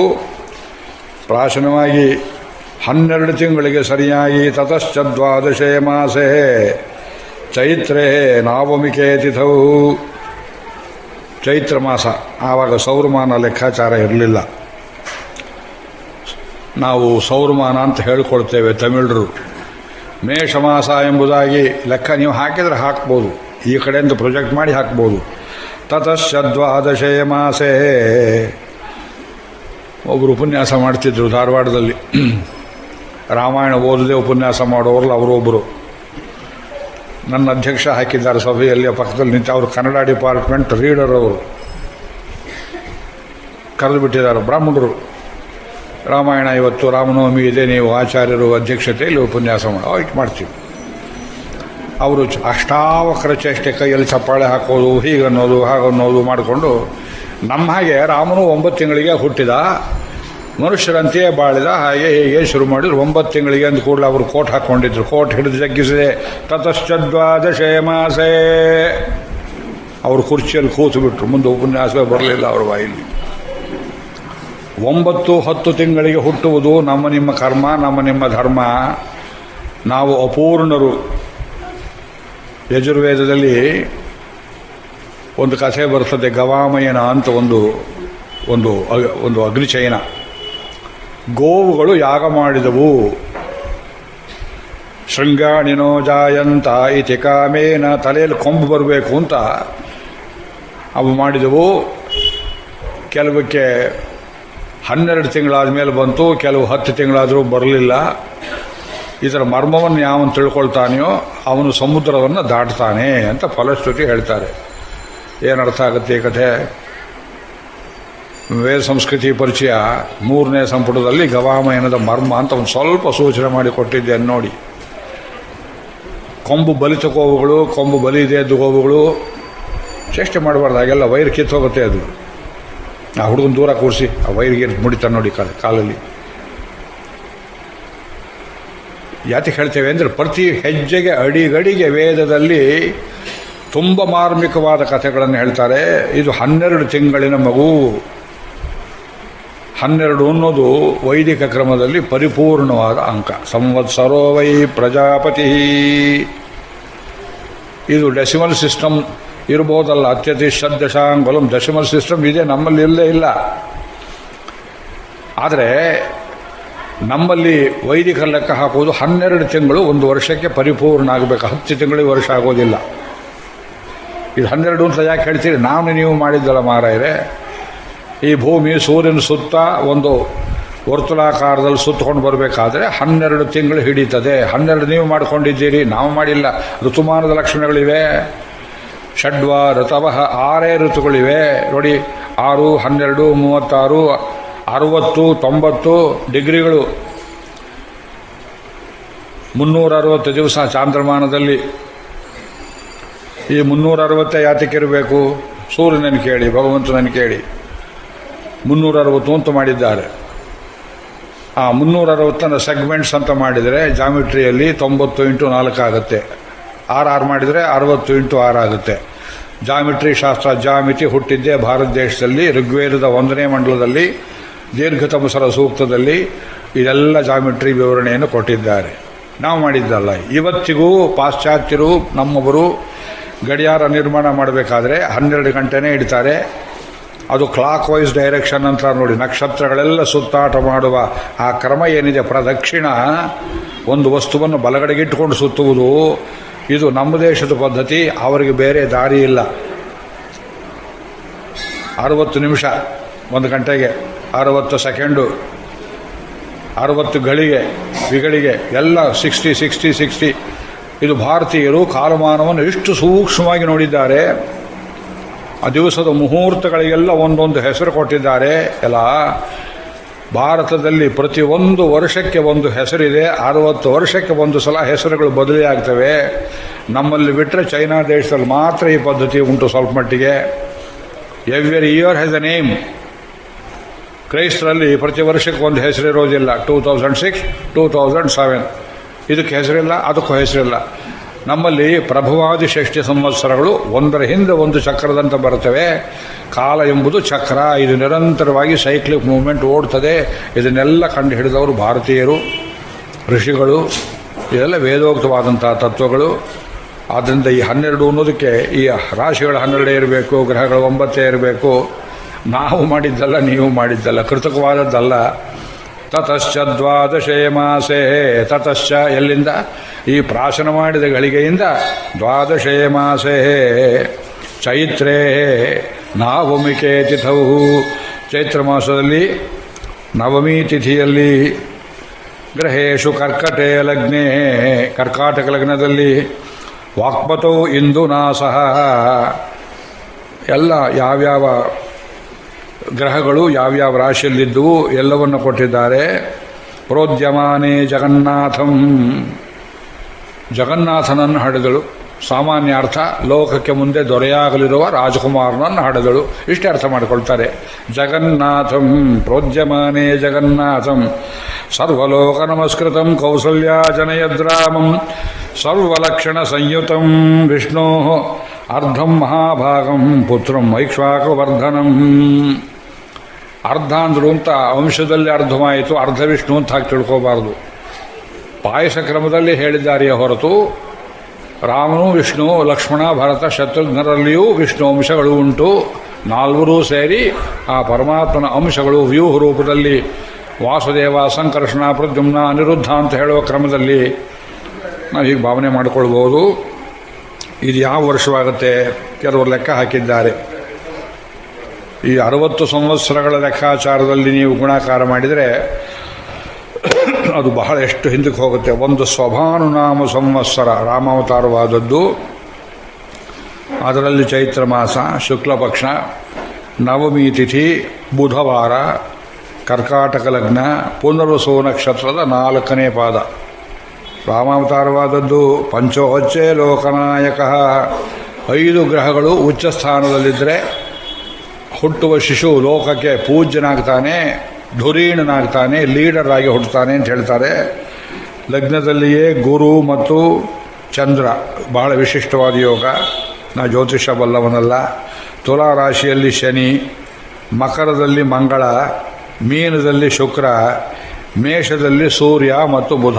ಇದು ರಾಮಚಂದ್ರನ ಜಾತಕ. ಉತ್ತರ ದಕ್ಷಿಣ ಭಾರತ ಎಲ್ಲ ವಿದ್ವಾಂಸರು ಇದೇ ಜಾತಕ ಅಂತ ಹೇಳ್ತಾರೆ. ಅಂದಮೇಲೆ ಇದು ಒಬ್ಬರು ಮಾಡಿದ್ದಲ್ವಲ್ಲ. ರಾಮಚಂದ್ರ ಇತಿಹಾಸದಲ್ಲಿ ಇದ್ದನೇ ಬಿಟ್ಟನೇ ಅವತ್ತು ಕಾಮತ್ ಅವರು ಪ್ರಸ್ತಾಪ ಮಾಡಿದರು. ಇದು ನಮ್ಮ ಶ್ರದ್ಧೆ ಬಿಂದು, ಅದನ್ನು ಯಾರೂ ಪ್ರಶ್ನೆ ಮಾಡಬಾರ್ದು ಅಂತ. ಬರೀ ಶ್ರದ್ಧೆ ಬಿಂದು ಅಲ್ಲ, ಸೈಂಟಿಫಿಕ್ ಪ್ರೂಫ್ ಇದೆ. ಅದಕ್ಕೆ ಹೇಳ್ತಾರೆ ಇದೇ ನಕ್ಷತ್ರದಲ್ಲಿ ಯಾತಕ ಅವತಾರ ಮಾಡಿದ ರಾಮಚಂದ್ರ. ನಿನ್ನೆ ಒಂದು ಪ್ರಮಾಣ ತೋರಿಸಿದೆ. ಪಿತರಂ ರೋಚಯಾಮಾಸ, ನನಗೆ ದಶರಥನೇ ತಂದೆಯಾಗಬೇಕು ಅಂತ ಆಸೆಪಟ್ಟು ಅವನ ಅಪುತ್ರತ್ವವನ್ನು ನೀಗುವುದಕ್ಕೆ ಕೌಸಲ್ಯ ಗರ್ಭ ಸಂಭೂತನಾಗಿ 12 ತಿಂಗಳು ಅವಳ ಗರ್ಭದಲ್ಲಿದ್ದು ತಾಯೈ ಕುಡಲ್ ಬೆಳಕಂ ಶಹೀದ ದಾಮೋದರನೇ. ಯಶೋದೆಯ ಗರ್ಭವನ್ನು ಬೆಳಗಿದಂತೆ, ದೇವಿಕಿ ಗರ್ಭವನ್ನು ಕೃಷ್ಣ ಬೆಳಗಿದಂತೆ ಗರ್ಭದಲ್ಲಿ ಹುಟ್ಟುತ್ತಾರೆ ಕೆಲವು ಮಕ್ಕಳು. ಮುಂದೆ ಗರ್ಭವನ್ನು ತೊಳೀತಾರೆ, ಕೆಟ್ಟ ಮಕ್ಕಳಾಗಿ ಹುಟ್ಟಿ. ವಿಳಕ್ಕಂ ಶಹೀದ ದಾಮೋದರ, ಬೆಳಕಿನಂತೆ ಹುಟ್ಟಿದ ಕೃಷ್ಣ ಅಂತ ಅಲ್ಲಿ ವರ್ಣನೆ. ಇಲ್ಲಿ ಪುನರ್ವಸು ನಕ್ಷತ್ರ. ಇದೇ ನಕ್ಷತ್ರ ಅದಕ್ಕೆ ಬೇಕಾಗಿತ್ತು. ಎಲ್ಲ ನಕ್ಷತ್ರಗಳು ವಿಷ್ಣು ನಕ್ಷತ್ರವೇ. ತಿಥಿರ್ವಿಷ್ಣುಸ್ತಥಾವಾರಂ ನಕ್ಷತ್ರಂ ವಿಷ್ಣುರೇವ ಚ ಯೋಗಶ್ಚ ಕರ್ಣಂಚೈವ ಸರ್ವಂ ವಿಷ್ಣುಮಯಂ ಜಗತ್. ಕಾಲಶ್ಚ ನಾರಾಯಣ, ದಿಶಶ್ಚ ನಾರಾಯಣ, ಜಾವಾ ಪೃಥಿವ್ಯೌ ಚ ನಾರಾಯಣ. ಎಲ್ಲ ನಾರಾಯಣಮಯ ಹೇಳ್ತೇವೆ. ಹಾಗಿದ್ರೂ ನಕ್ಷತ್ರಗಳಿಗೆ ಒಂದೊಂದಕ್ಕೆ ಒಂದೊಂದು ಅರ್ಥ ಇದೆ. ಒಂದೊಂದು ವಿಶೇಷ ಸಿದ್ಧಿಯನ್ನು ಬಯಸುವವರು ಆ ನಕ್ಷತ್ರಗಳಲ್ಲಿ ಅವರು ಉದ್ದೇಶ ಮಾಡಿದ ಇಷ್ಟಿಯನ್ನು ಮಾಡಿಕೊಂಡ್ರೆ ಪೂರ್ತಿ ಆಗುತ್ತೆ ಅಂತ ನಕ್ಷತ್ರ ಇಷ್ಟಿ ಅಂತ ಮಾಡ್ತಾರೆ. ಕೆಲವರು ಹೇಳ್ತಾರೆ, ಕೆಲವರು ಕಾಮ್ಯಕರ್ಮ ಅಂತಾರೆ. ಅದರಲ್ಲಿ ಪುನರ್ವಸು ಯಾತಕ್ಕೆ ಬೇಕು ಅಂದ್ರೆ ಅವ್ರು ತುಂಬ ಅರ್ಥ ಇದೆ. ಪುನಃ ವಸು, ವಸು ಅಂದ್ರೆ ಐಶ್ವರ್ಯ.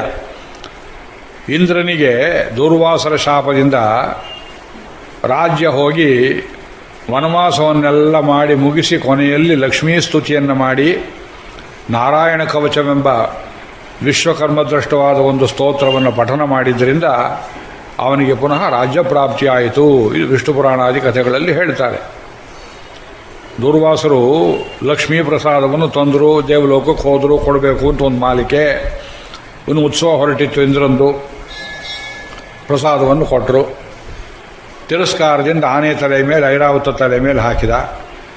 ಅವನಿಗೆಷ್ಟು ಸೊಕ್ಕೋ ಇಂದ್ರನ ಆನೆಗೂ ಅಷ್ಟೇ ಸೊಕ್ಕಿತ್ತು. ಅದನ್ನು ಕಾಲು ಕೆಳಗೆ ಹಾಕಿ ಆನೆ ಹೊಸದು ಅದನ್ನು ಹಾಳು ಮಾಡಿಬಿಡ್ತು. ಕೋಪಗೊಂಡು ನೀನು ರಾಜ್ಯ ಭ್ರಷ್ಟನಾಗುವಂತ ಶಾಪ ಕೊಟ್ಟರು. ಇಂಥದ್ದು ಎಷ್ಟು ಸಲ ಆಯಿತು. ಪುನಃ ಅವನು ತಾವರೆ ದಂಟಲ್ಲಿ ಎಲ್ಲೋ ಅಡಗಿಕೊಂಡು ಮಾನಸ ಸರೋವರದಲ್ಲಿ ಬೃಹಸ್ಪತಿಯು ಇಂದ್ರಾಣಿಯು ಎಷ್ಟು ಕಷ್ಟಪಟ್ಟರು ಹುಡ್ಕೊಂಬರೋದಕ್ಕೆ.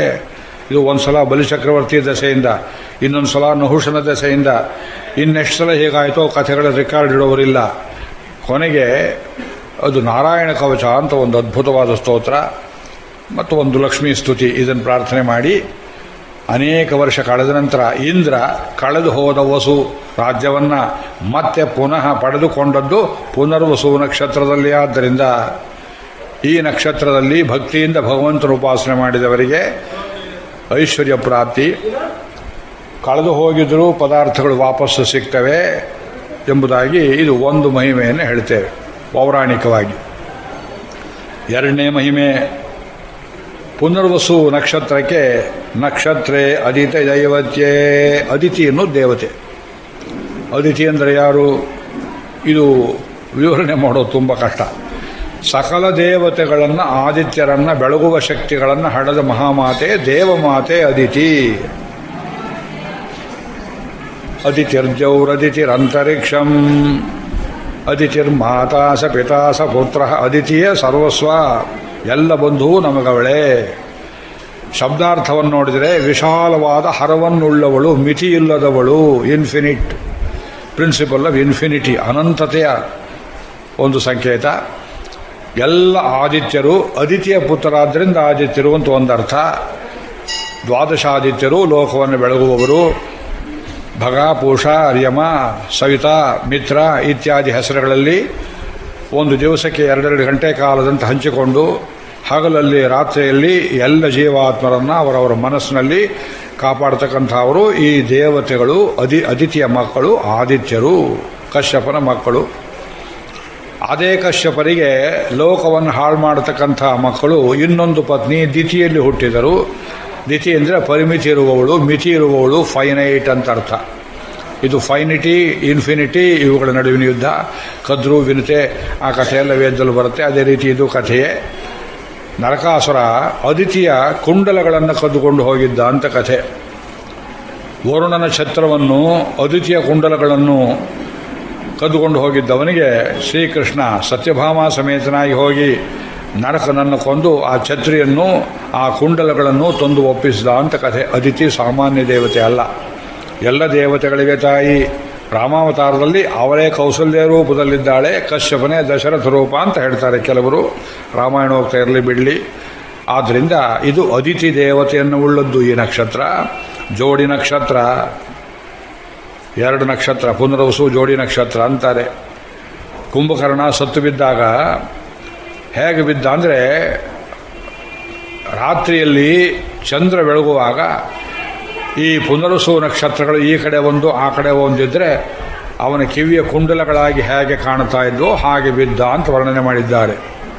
ಆ ಶ್ಲೋಕದಲ್ಲಿ ಒಂದು ಅರ್ಥ ಆಮೇಲೆ ಹೇಳ್ತೇನೆ ಅದನ್ನು. ಇಂಥ ಅದಿತಿ ದೇವಿ ಅಂದರೆ ಭೂಮಿ ಅಂತ ಒಂದರ್ಥ. ಸರ್ವವ್ಯಾಪಕಳು. ನಮಗೆ ತಾಯಿ ಅಂದರೆ ಮೊದಲನೇ ತಾಯಿ ಯಾರು? ಭೂಮಿ ತಾಯಿ. ನೀವು ನಿಂತಿರೋದೇ ಭೂಮಿ ಮೇಲೆ. ಭೂ ಇದಿದ್ರೆ ಭುವಃ, ಅದಿದ್ರೆ ಸುವಃ. ಎಲ್ಲ ಲೋಕಗಳ ಪ್ರಾಪ್ತಿಗೆ ನಮಗೆ ಮೊದಲು ಆಶ್ರಯ ಕೊಡುವವಳು ಭೂಮಿ. ನಾವು ಅಲ್ಲೇ ಕೂಡ್ತೇವೆ, ಅಲ್ಲೇ ಮಲಗುತ್ತೇವೆ. ಸತ್ತ ಮೇಲೆಯೂ ಅನೇಕರು ಭೂಮಿ ತಾಯಿಯ ಗರ್ಭಕ್ಕೆ ಹೋಗ್ತಾರೆ, ಇನ್ನು ಕೆಲವರು ಪಂಚಭೂತಗಳಿಗೆ ಹೋಗ್ತಾರೆ. ಮಲಮೂತ್ರ ವಿಸರ್ಜನೆ ಮಾಡ್ತೇವೆ. ಬೇಜಾರು ಮಾಡಿಕೊಳ್ಳದೆ ಭೂತಾಯಿ ನಮಗೆ ಆಹಾರವನ್ನು ಕೊಡ್ತಾಳೆ. ಒಂದು ಕಾಳು ಭತ್ತ ಬಿಚ್ಚಿದರೆ ಒಂದು ಮೂಟೆಯನ್ನೇ ಕೊಡ್ತಾಳೆ, ತಲೆ ಮೇಲೆ ಹೊತ್ತು ಕೊಡ್ತಾಳೆ. ಮಕ್ಕಳ ಅಪರಾಧವನ್ನು ನೋಡೋದಿಲ್ಲ, ಕ್ಷಮಾವಂತಳಾಗಿದ್ದಾಳೆ. ಇಂಥ ದೇವಿಗೆ ಒಂದು ಕಾಲದಲ್ಲಿ ಆಪತ್ತು ಉಂಟಾಗಿತ್ತು ಅಂತ ವೇದದಲ್ಲಿ ವರ್ಣನೆ ಮಾಡ್ತಾರೆ. ವೇದದ್ದು ನಕ್ಷತ್ರ ಇಷ್ಟಿಯಲ್ಲಿ 2-3 ಮಂತ್ರ ಬರುತ್ತೆ. ಇಲ್ಲಿ ಋಕ್ಷಾವ ಇಯಮ ಲೋಮಕಾಸೀತ್. ಋಕ್ಷಾ, ರೀ ಅಲ್ಲ, ರಿಕ್ಷಾ ಅಲ್ಲ, ವೃಕ್ಷ. ಭೂಮಿಗೆ ರಿಕ್ಷ. ಸರ್ಫೇಸ್ ಸ್ವಲ್ಪ ರಫ್ ಆಗಿರುತ್ತೆ, ಒರಟಾಗಿರುತ್ತೆ. ಆದ್ದರಿಂದ ಋಕ್ಷಾವ ಇಯಂ ಅಲೋಮಕಾಸೀತ್. ಲೋಮ ಅಂದರೆ ರೋಮ. ಪುರುಷರಿಗೆ ಹೇಗೆ ಮೈ ಮೇಲೆ ಕೂದಲಿರ್ತದೆಯೋ, ಭೂದೇವಿಗೆ ಸಸ್ಯ ವನಸ್ಪತಿಗಳು ರೋಮಕೇಶ ಇದ್ದಂತೆ. ಈಗಿನ ಅಸುರರಂತೆ ಹಿಂದೊಂದು ಕಾಲದಲ್ಲಿ ಭೂಮಿ ಮೇಲೆ ಒಂದು ಗಿಡ ಮರ ಇಲ್ಲಗೊಡದಂತೆ ಎಲ್ಲವನ್ನೂ ಕಡಿದು ಅಸುರರು ಲೋಭಕ್ಕೋಸ್ಕರವಾಗಿ ಏನೇನೋ ಮಾರಾಟ ಮಾಡಿ ಇವತ್ತು ಮಾಡ್ತಾರೆ ನೋಡಿ. ಬೆಟ್ಟಗಳನ್ನೇ ಕಡಿತಾರೆ, ನದಿಗಳನ್ನು ನಿಂಗಿಸ್ತಾರೆ. ನೀವಿಲ್ಲಿ ಈ ಕಡೆ ಘಾಟ್ ಕಡೆ ಇರೋರು ಘಟ್ಟವನ್ನು ಉಳಿಸಿ ಚಳುವಳಿ ಮಾಡ್ತೀರಿ. ಮರಗಳೆಲ್ಲ ಹೋಯಿತು. ಎಲ್ಲಿ ಹೋಯಿತು? ಅರಬ್ಬಿ ದೇಶದಲ್ಲಿ ಮುಸಲ್ಮಾನರ ಮನೆಯಲ್ಲಿ ಟೇಬಲ್ಲು ಕುರ್ಚಿಯಾಗಿ ಮೆರೀತೇವೆ ಹೋಗಿ. ಇಲ್ಲಿ ಸಾಗವಾನಿ, ಇಲ್ಲಿ ಗಂಧ ಎಲ್ಲ ಹೋಯಿತು. ಭೂಮಿಯನ್ನೇ ಬೋಡಿಸಿದರು. ಎಂಥ ಕೆಟ್ಟ ಮಕ್ಕಳು. ವೃಕ್ಷಾವ ಯಮ ಲೋಮಕಾಸೀತಿ ಸಾಕಾಮಯತ. ಅವಳಿಗೊಂದು ಆಸೆ ಆಯಿತು, ನನ್ನ ಮೈ ಮೇಲೆ ಔಷಧಿ ವನಸ್ಪತಿಗಳು ಬೆಳೆಯಬೇಕು. ಓಷಧಿ ವನಸ್ಪತಿ ವಿಪ್ರಜಾಯೇತಿ ಸೈತಮದಿತ್ಯೈ ಪುನರ್ವಸುಭ್ಯಾಂಚರುನ್ನಿರಭವತ್. ಅವಳು ಪುನರ್ವಸು ನಕ್ಷತ್ರಗಳನ್ನು ಉದ್ದೇಶ ಮಾಡಿ ಒಂದು ಚರುವನ್ನು ನಿರ್ಮಾಣ ಮಾಡಿ ಒಂದು ಹೋಮವನ್ನು ಮಾಡಿದಳು. ಅವಳಿಗೆ ಅದರಿಂದ ಪ್ರಯೋಜನ ಉಂಟಾಯಿತು. ತಥೋಸ ಯಮೋಷಧಿ ವನಸ್ಪತಿ ವಿಪ್ರಾಜಾಯತ. ಅದು ಪುನರ್ವಸು ನಕ್ಷತ್ರದಲ್ಲಿ ಮಾಡಿದ್ರಿಂದ ಅವಳ ಇಷ್ಟಾರ್ಥ ಸಿದ್ಧಿಯಾಯಿತು. ಪುನಃ ಸಸ್ಯಮಾಲಿನಿಯಾದಳು. ಸುಜಲಾಂ ಸುಫಲಾಂ ಮಲೇಜ ಶೀತಲಾಂ ಹೇಳುವ ರೀತಿಯಲ್ಲಿ ಭೂಮಿ ವನಸ್ಪತಿಯನ್ನು ಪಡ್ಕೊಂಡಿತು. ಪ್ರಜಾಯತೆ ಹವೈ ಪ್ರಜಯ ಪಶುಭಿ ಯ ಏತೇನ ಹವಿಷಾ ಯಜತೆ ಯವುಚೈನ ದೇವಂ ವೇದ ಸೋತ್ರ ಜುಹೋತಿ. ಇದನ್ನು ತಿಳ್ಕೊಂಡು ಹೀಗೆ ಮಾಡಿದವನು ಮಕ್ಕಳು ಮರಿಯನ್ನು ಹೊಂದುತ್ತಾನೆ ಅಂತ ಒಂದು ಕಡೆ ಹೇಳಿದರು. ಇನ್ನೊಂದು ಕಡೆಯಲ್ಲಿ ಪುನರ್ನೋ ದೇವ್ಯತಿಥಿ ಸ್ಪೃಣೋತು ಪುನರ್ವಸು ನಃ ಪುನರೇತಾಂ ಯಜ್ಞಂ ಪುನರ್ನೋ ದೇವ ಅಭಿಯಂತು ಸರ್ವೇ ಪುನಃ ಪುನರ್ವೋ ಹವಿಷಾ ಯಜಾಮಃ ಏವಾನ ದೇವ್ಯದಿತಿರ ನರ್ವಾ ಅನರ್ವಾ ಪಾಪರಹಿತ ವಿಶ್ವಸ್ಯ ಭರ್ತ್ರೀ ಜಗತ ಪ್ರತಿಷ್ಠಾ ಪುನರ್ವಸು ಹವಿಷಾ ವರ್ಧಯಂತಿ ಪ್ರಿಯಂ ದೇವಾನಾಮಪ್ಯೇತು ಪಾಥ. ಇದು ಪುನರ್ವಸು ಪ್ರಶಂಸೆ 2-3 ಕಡೆಯಲ್ಲಿ ಬರುತ್ತೆ. ಅಂದರೆ ಭಗವಂತ ಇದೇ ನಕ್ಷತ್ರವನ್ನು ಯಾತಕಾರಿಸಿಕೊಂಡ? ತಾಯಿಯ ಬಡತನ ನೀಗಬೇಕು, ಬಂಜತನ ನೀಗಬೇಕು, ತಾಯಿಗೆ ಅರಮನೆಯಲ್ಲಿ ಸಂತೋಷ ಉಂಟಾಗಬೇಕು, ವೈಭವ ಉಂಟಾಗಬೇಕು, ಪ್ರತಿಷ್ಠೆ ಉಂಟಾಗಬೇಕು. ದಶರಥನ ಕಡೆಯಿಂದ ಮತ್ತು ಸವತಿ ಕಡೆಯಿಂದ ಇರತಕ್ಕಂತಹ ಕಾಟಗಳು ತಪ್ಪಬೇಕು ಎಂಬುದಾಗಿ ಅನೇಕ ಚಿಂತನೆಗಳನ್ನು ಮನಸ್ಸಲ್ಲಿಟ್ಟುಕೊಂಡು ಭಗವಂತನ ಯಾವ ವ್ಯಾಪಾರಕ್ಕೂ ಒಂದೊಂದು ಅರ್ಥ ಇರುತ್ತೆ. ಅರ್ಥಶೂನ್ಯ ವ್ಯಾಪಾರ ಮಾಡೋದಿಲ್ಲ ಅವನು. ಆದ್ದರಿಂದ ಪುನರ್ವಸು ನಕ್ಷತ್ರದಲ್ಲಿ ರಾಮಾವತಾರ ಆಯಿತು. ಆದರೆ ಅನುಭವದಲ್ಲಿ ನಾವು ನೋಡ್ತೇವೆ, ಪುನರ್ವಸು ನಕ್ಷತ್ರದಲ್ಲಿ ಹುಟ್ಟಿದವರು ಆಯುಷ್ಮಂತರು, ಕೀರ್ತಿವಂತರು, ಧರ್ಮಿಷ್ಠರು ಆಗಿದ್ದರು. ಜೀವನದಲ್ಲಿ ಸ್ವಲ್ಪ ಸುಖ ಕಡಿಮೆ ಎಂಬುದಾಗಿ. ಇಲ್ಲಿ ಯಾರಾದರೂ ಪುನರ್ವಸು ನಕ್ಷತ್ರದವರಿದ್ದರೆ ನನ್ನನ್ನು ಕ್ಷಮೆ ಮಾಡಬೇಕು ನೀವು.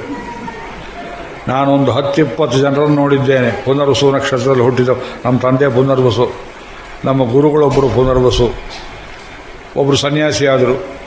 ಇವರು ಗೃಹಸ್ಥರಾಗಿದ್ದರು, ಸನ್ಯಾಸಿ ಅಂತ ಬಾಳಿದರು. ಪತ್ನಿಯಿಂದಾಗಲಿ ಮಕ್ಕಳಿಂದಾಗಲಿ ತಂದೆ ತಾಯಿ ಇಟ್ಟ ಆಸ್ತಿ ಪಾಸ್ತಿಯಿಂದಾಗಲಿ ಕಿಂಚಿತ್ತೂ ಸುಖವನ್ನು ಪಡಲಿಲ್ಲ. ಆದರೆ ಧರ್ಮಿಷ್ಠರು ಅಂತ ಲೋಕವೆಲ್ಲ ಕೊಂಡಾಡುವ ಕೀರ್ತಿಯನ್ನು ಪಡೆದುಕೊಂಡರು. ಅದರಂತೆಯೇ ರಾಮಚಂದ್ರ ಸ್ವಾಮಿಗೆ ಅಪಾರವಾದ ಕೀರ್ತಿ ಮನುಷ್ಯ ದೃಷ್ಟಿಯಲ್ಲಿ ಉಂಟಾಯಿತು. ಆದರೆ ಮನುಷ್ಯ ದೃಷ್ಟಿಯಲ್ಲಿ ರಾಮನಂತೆ ಕಟ್ಟಪಟ್ಟವರು ಇನ್ನೊಬ್ಬರಿಲ್ಲ. ಪತ್ನಿ ವಿಯೋಗವಾಯಿತು.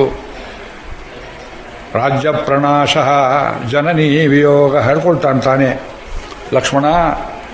ನನಗೆ ಉಂಟಾಗಿರುವ ದುಃಖದ ಅಗ್ನಿಯನ್ನೂ ಸುಟ್ಟು ಬಿಟ್ಟಿತು ನೋಡೋ. ವಯಸ್ಸಾದ ತಂದೆಗೆ ಉತ್ತರ ಕ್ರಿಯೆ ಮಾಡುವ ಭಾಗ್ಯವಾಗಲಿಲ್ಲ. ಅವನು ತೀರ್ಕೊಂಡಾಗ ರಾಮ ಹತ್ರ ಇಲ್ಲ. ಕೌಸಲ್ಯ ಮುದುಕಿಯಾಗಿದ್ದವಳನ್ನು ಬಿಟ್ಟು ಬರುವ ಸ್ಥಿತಿಯಾಯಿತು. ಕಾಡಿಗೆ ಬಂದರೆ ಪತ್ನಿ ವಿಯೋಗವಾಯಿತು. ರಾವಣನನ್ನು ಕೊಂದು ಊರಿಗೆ ಕರ್ಕೊಂಡು ಹೋದರೆ ಮತ್ತೆ ಪತ್ನಿ ವಿಯೋಗವಾಯಿತು. ಸ್ವಂತ ಮಕ್ಕಳನ್ನು ತನ್ನ ಹೆಂಡತಿ ಹಡೆದಾಗ ನೋಡುವ ಭಾಗ್ಯ ಬರಲಿಲ್ಲ. ಮಕ್ಕಳಿಗೆ ನಾಮಕರಣ ಮಾಡುವ ಭಾಗ್ಯ ಬರಲಿಲ್ಲ. ಮಕ್ಕಳಿಗೆ ಉಪನಯನ ಮಾಡುವ ಭಾಗ್ಯ ಬರಲಿಲ್ಲ. ಮಕ್ಕಳ ಕೈಯಿಂದ ರಾಮಾಯಣವನ್ನೊಂದು ಕೇಳಿದ.